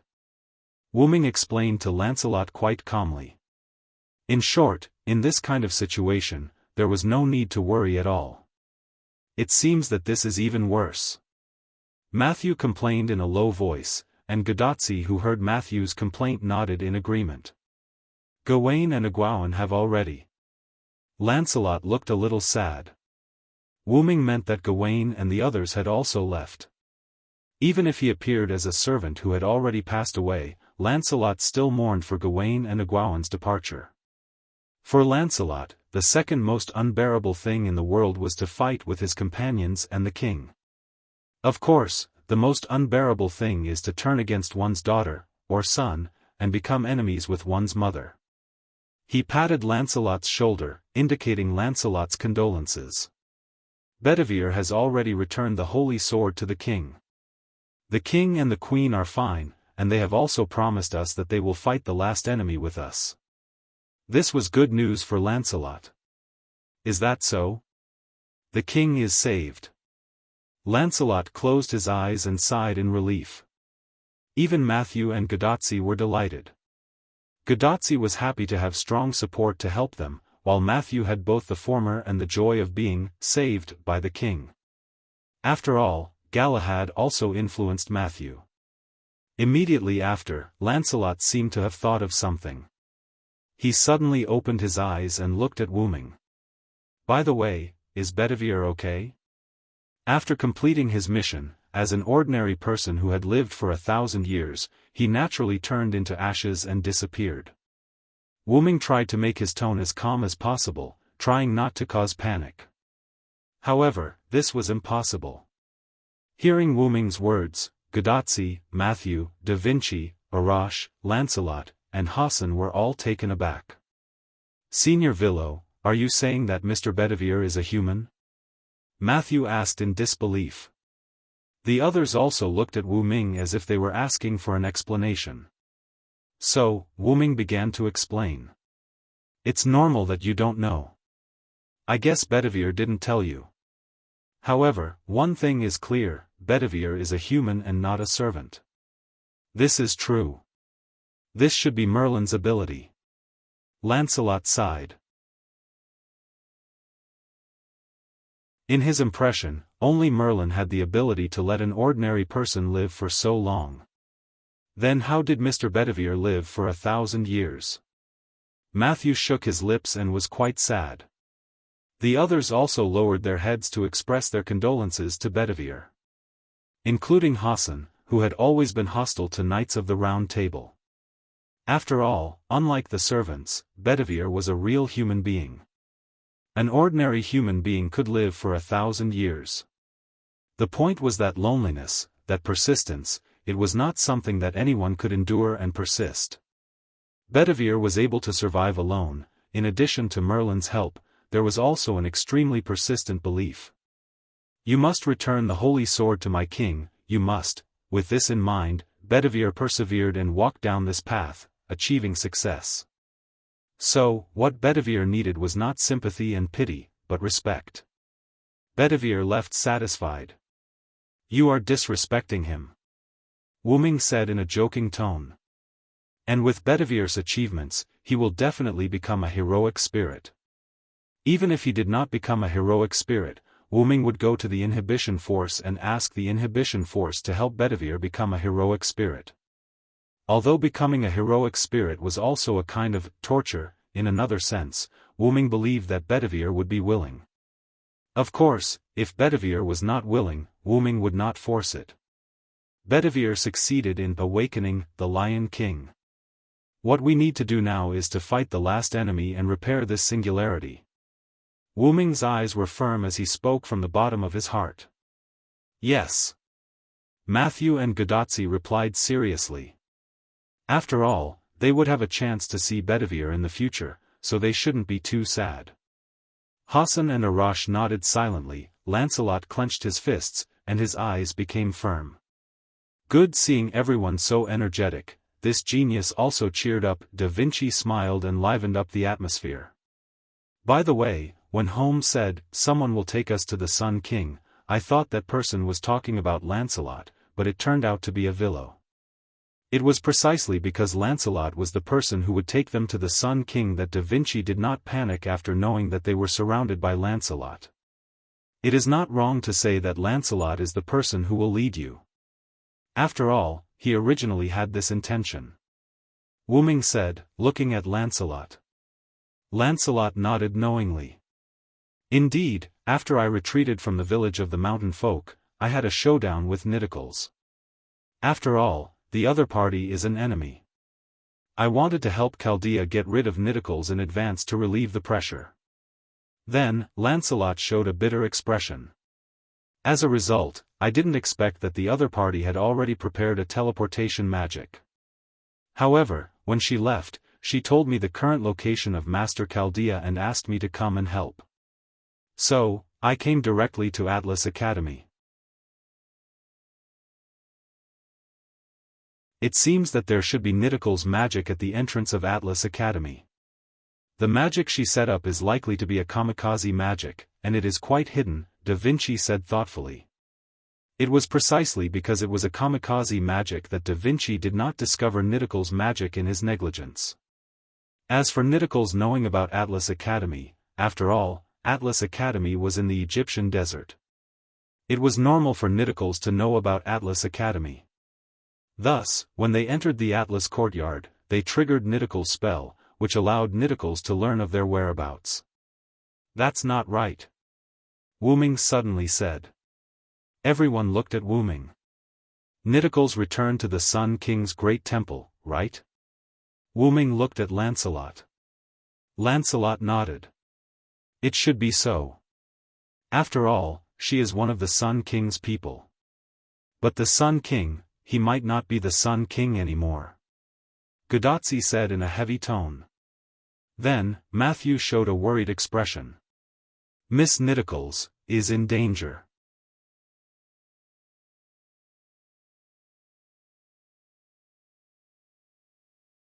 Chapter 797. 5 kilometers away from the great shrine of Ramses II, a dark purple ripple appeared out of thin air. Wu Ming, Artoria, and Guinevere walked out of the portal that looked like a black hole. Is that the temple of the Sun King? Artoria was expressionless. She looked at the buildings in the distance with cold eyes. Although Artoria knew that the Sun King had a shrine, she had never seen it before. Ramses II was the same. He knew where the holy city was, but just like Artoria had never seen his great shrine, Ramses II had never seen the holy city. Because both of them needed to stay in their headquarters. Because the enemy set up defensive spells around the place, I can't directly teleport in. Therefore, Wu Ming chose to open the portal 5 kilometers away from the shrine. Anyway, it was only 5 kilometers, which was not far for a servant. Of course, even if she was teleported to a place further away, Artoria would not care too much about it in her current state. Let's go, Artoria said coldly and handsomely. Then she started walking toward the buildings. This gave Guinevere a fright. My king, are you going to break in? It was not that Guinevere was scared, but now that Artoria had lost her holy lance, she might not be a match for Ramses II's great shrine. She was not afraid of dying, but she was against dying meaninglessly. However, Guinevere's real thoughts were, I want to stay with Sir Villo for a while more. As a pillow person, Artoria naturally knew what Guinevere was thinking. Artoria was already quite unhappy with Guinevere's behavior, and now she was even more unhappy. You can go back to the holy city. My king, you want me to go back to the holy city that has become a ruin? What if something bad happens to me? Guinevere covered his face and cried while taking the initiative to lie in Wu Ming's arms. Artoria did not say anything, but the bulging veins on her forehead made Wu Ming, who was holding Guinevere, gulp nervously. Artoria knew that Guinevere was not as weak as he looked. After all, he was a berserker, wasn't he? Wu Ming, who felt that the atmosphere was not right, quickly changed the topic. Actually, if we could open a portal in the great shrine, we wouldn't have to enter the danger zone at all. That was because they would be able to unleash their precious artifacts at the teleportation gate. Not only would they be able to attack the other party, they would also be able to ensure their own safety. So, can we do it now? Artoria stared at Wu Ming. No. No, then what's there to say? It's time to go, my knight. After giving Wu Ming a stern look, Artoria strode toward the temple complex. Seeing this, Wu Ming smiled happily. Artoria had also grown into a real queen. Actually, I have another idea. Hearing this, Artoria stopped and turned her head around. What is it? However, Wu Ming only smiled and kept her in suspense. In the other direction of the great shrine, also 5 kilometers away, the same dark purple ripples suddenly appeared. This time, it was still Wu Ming who walked out of the portal, but the people behind him were not Artoria and Guinevere, but Gadotsi and the others who were previously in the Atlas Academy. That's the great shrine of the Sun King. Gadotsi pointed excitedly. This time, they came to the right place. Senior Villo, is the Lion King not here? Is she not here yet? Matthew looked around and then looked at Wu Ming in confusion. Before this, Wu Ming said that the Lion King was coming to help them.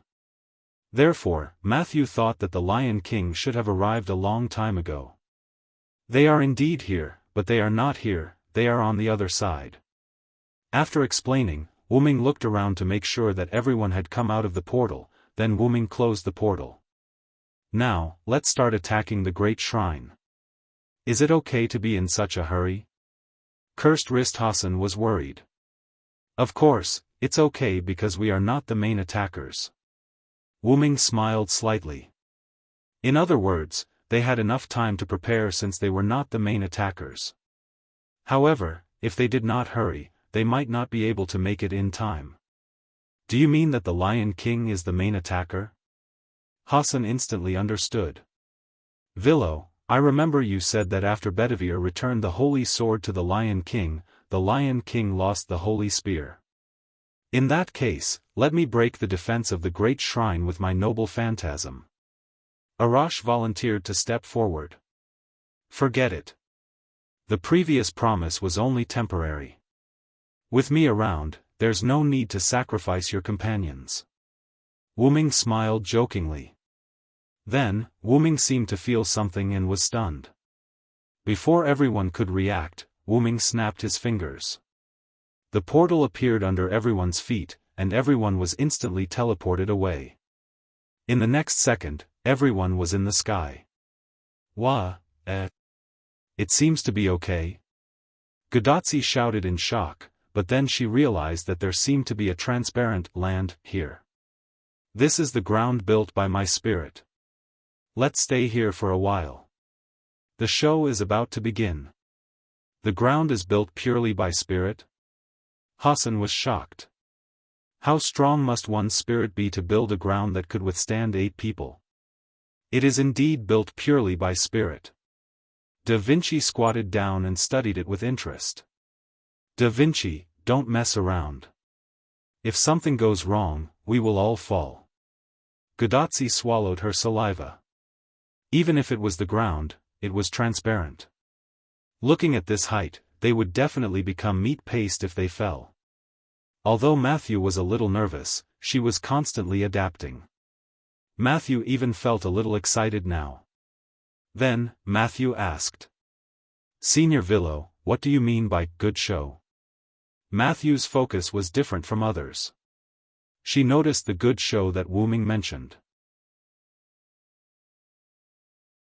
Wu Ming, who was about to answer Matthew, was stunned again, and then said. It's now. Boom, a sound like a stormy sea came from the ground to the sky where Gadotsi and the others were. Everyone looked down subconsciously. With a glance, everyone could not help but widen their eyes. It was not a stormy sea, but a real stormy sea. The water that came out of nowhere. Or rather, the torrential flood that came out of nowhere was rushing toward the grand shrine at an extremely fast speed. Not only that, several attentive people, such as Matthew, Hassan, and Arash, also noticed that it was not only the desert below them that had a flood. If one looked at the Grand Shrine complex as the center, they would find that the torrential flood came out of nowhere in all directions around the Grand Shrine. And there was only one direction of the flood, which was the Grand Shrine complex of Ramses II. It was so similar, God's punishment. Cursed Risthassan said bitterly. That was right, it was the God's punishment flood. Now, the flood seemed to be controlled by God. It completely surrounded Ramses II's Grand Shrine. Cursed Risthassan now knew why Wuming did not let them go first. It was because this was a battle that exceeded their limits.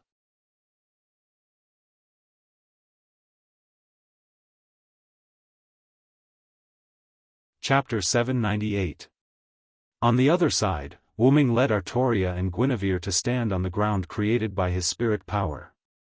The golden color in his eyes, which represented his sorcerer's form, had receded, and his eyes returned to their original red color. God says, humans are sinful. God says, the world needs to be purified. Thus, the flood is given to me. In the name of the Supreme King, I will grant the world equal relief. There was another way that Wuming told Artoria, and that was to use the sixth of Wuming's 12 forms, the flood. Like a divine punishment, the waves could crush everything. Half of the desert was turned into an ocean. Sand was tossed up and down in the ocean, making it look like a moving sea of sand. Guinevere was already dumbfounded by Wuming's display of such a terrifying attack. I didn't expect you to still have such an ability. Artoria was impressed by Wuming's ability. There was no doubt that he had reached the level of a god. The praise from Artoria, who used to be the goddess Lungaminiad, was the best proof of that. This is the power of a god that I obtained after killing a god. It's one of my trump cards. Wuming told Artoria the source of his power without hiding anything. I knew it was a trump card, but I didn't expect it to be one of your trump cards. Artoria was surprised. One of them meant that Wuming had other tricks that were comparable to this divine punishment. Villo, you're so strong. Guinevere jumped into Wuming's arms happily. Guinevere was happy that the person he loved was so strong. Of course, being able to jump into Wuming's arms was what Guinevere cared about the most. The veins on Artoria's face bulged again. She resisted the urge to attack and looked at the Grand Shrine. Is that so? But you should know that the Sun King's temple is not something that can be destroyed that easily. When the torrential flood approached the edge of the great shrine complex, it was as if it had hit an invisible wall and was unable to move an inch forward. That should be the defense mechanism of the temple. After thinking about it carefully, the manifestation of the flood was not about how much damage it could cause. It was about the wide range of impact and the ability to crush enemies caught in the flood. Therefore, it was reasonable that the flood could not break the defense of the temple. Of course, I didn't rely on this power to break the defense of the temple. Wuming was right. From the beginning, he did not expect the flood to break the defense of Ramses II. As someone who also had a temple, Wuming naturally knew the power of the temple. As the master of the temple, not only could he make himself invincible in the temple, but he could also attack the temple. Even if the temple was attacked from the outside, the temple was not something that could be easily broken. Combining offense and defense wasn't just for show. Lightning. Lightning. Lightning. I am the conqueror who can defeat 1,000 with 100, 10,000 with 1,000, and 10,000 with 10,000. Now, for me, who is standing on the side of justice, please shine brightly and bestow me with divine power. Without any hesitation, Wuming quickly chanted the words, and arcs of electricity appeared on his body. Wuming reached out a hand and pointed in the direction of the temple. I am the one who will crush all the enemies and hostility of humans and demons. After that, Wuming clenched his fist, and the entire sea of sand turned into a sea of lightning. On the other side of the sky, Gadotsi and the others were still immersed in the stormy waves of divine punishment. As expected, Senior Villo is so strong, Matthew even had the feeling that even if he used his noble artifact, he might not be able to withstand the stormy waves. It had to be said that ever since Matthew met Wu Ming, he always had such an illusion. Don't always think so much, you have to believe in yourself. Wu Ming suddenly rubbed Matthew's little head. As soon as Matthew spoke, Wu Ming knew what he was thinking. Not only Matthew, but Galahad's personality was also a bit like Matthew. They always thought that they could not do anything. How would they know if they did not try? I know, Senior Villo, stop rubbing my head. Matthew blushed and escaped from Wu Ming's claws. He hid behind Gadotsi and tidied up his hair that was messed up by Wu Ming. Out of kindness, Gadotsi also helped to tidy up Matthew's hair and complained to Wu Ming. Really, assassin, don't tease Matthew anymore, she's my junior, yes, in short, don't give up easily if you haven't tried. Wu Ming perfunctorily responded to Gadotsi's complaints and then gave Wu Ming some chicken soup for the soul. Although many heroes must have told you or conveyed a similar meaning, I still have to nag. Wu Ming crossed his arms and looked straight at Matthew. Matthew, only in this way can you protect your senior in this time of danger. Matthew's heart had become a little relaxed because of his contact with too many powerful. Wu Ming had to teach him a little lesson. In fact, the most important thing was that those powerful did not endanger Matthew's senior, Gadotsi. If they did, Matthew would not relax at all. Wu Ming believed so. That was why it was a little lesson and not a lesson that must be taught. Phew, yes, I understand, Senior Villo. Matthew took a deep breath, readjusted his state, and replied seriously. Of course, if Matthew wants to experience the power of this flood, I can spare some time to help you. Wu Ming showed a mischievous smile. Please don't. Matthew shook his head violently and gulped.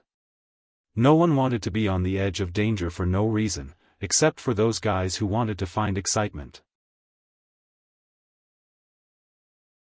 And it just so happened that Matthew was not a guy who liked to find excitement, although looking at the flood below from a high altitude was a little exciting. I really admire you guys. You can still chat in this situation. Da Vinci, who had lost interest in the ground constructed by mental power, interjected. Hassan of all faces and cursed wrist Hassan nodded wordlessly in agreement. Quiet Hassan, on the other hand, stood on Wu Ming's side like a traitor. Ha ha ha, this is the only way to show the calmness of the strong, Arash laughed. Of course, the strong he was referring to was undoubtedly Wu Ming. By the way, these floods don't seem to have broken through the defense of the Great Shrine. Although Gadotsi was a little careless, the flood had been going on for so long, she should have noticed the situation. Ramses II's noble phantasm is both offensive and defensive. It won't be broken so easily. Da Vinci, who had been inside the Great Shrine, was the most qualified to comment. Don't worry, they have already started the next step. Wu Ming said and turned to look in the direction of the Great Shrine. Gradually, there was a slight change in the sea of sand. A large number of electric arcs continued to emerge from the sea of sand, more and more, and then, it exploded instantly. You're tuning into the Dreamy Chapters YouTube channel. We're so grateful for your support, and don't forget to subscribe to join us on this incredible journey through captivating stories. Your generosity through donations truly makes a world of difference, as it's the primary source of revenue that allows me to expand and enhance this channel for you. Thank you from the bottom of my heart for being a part of this adventure.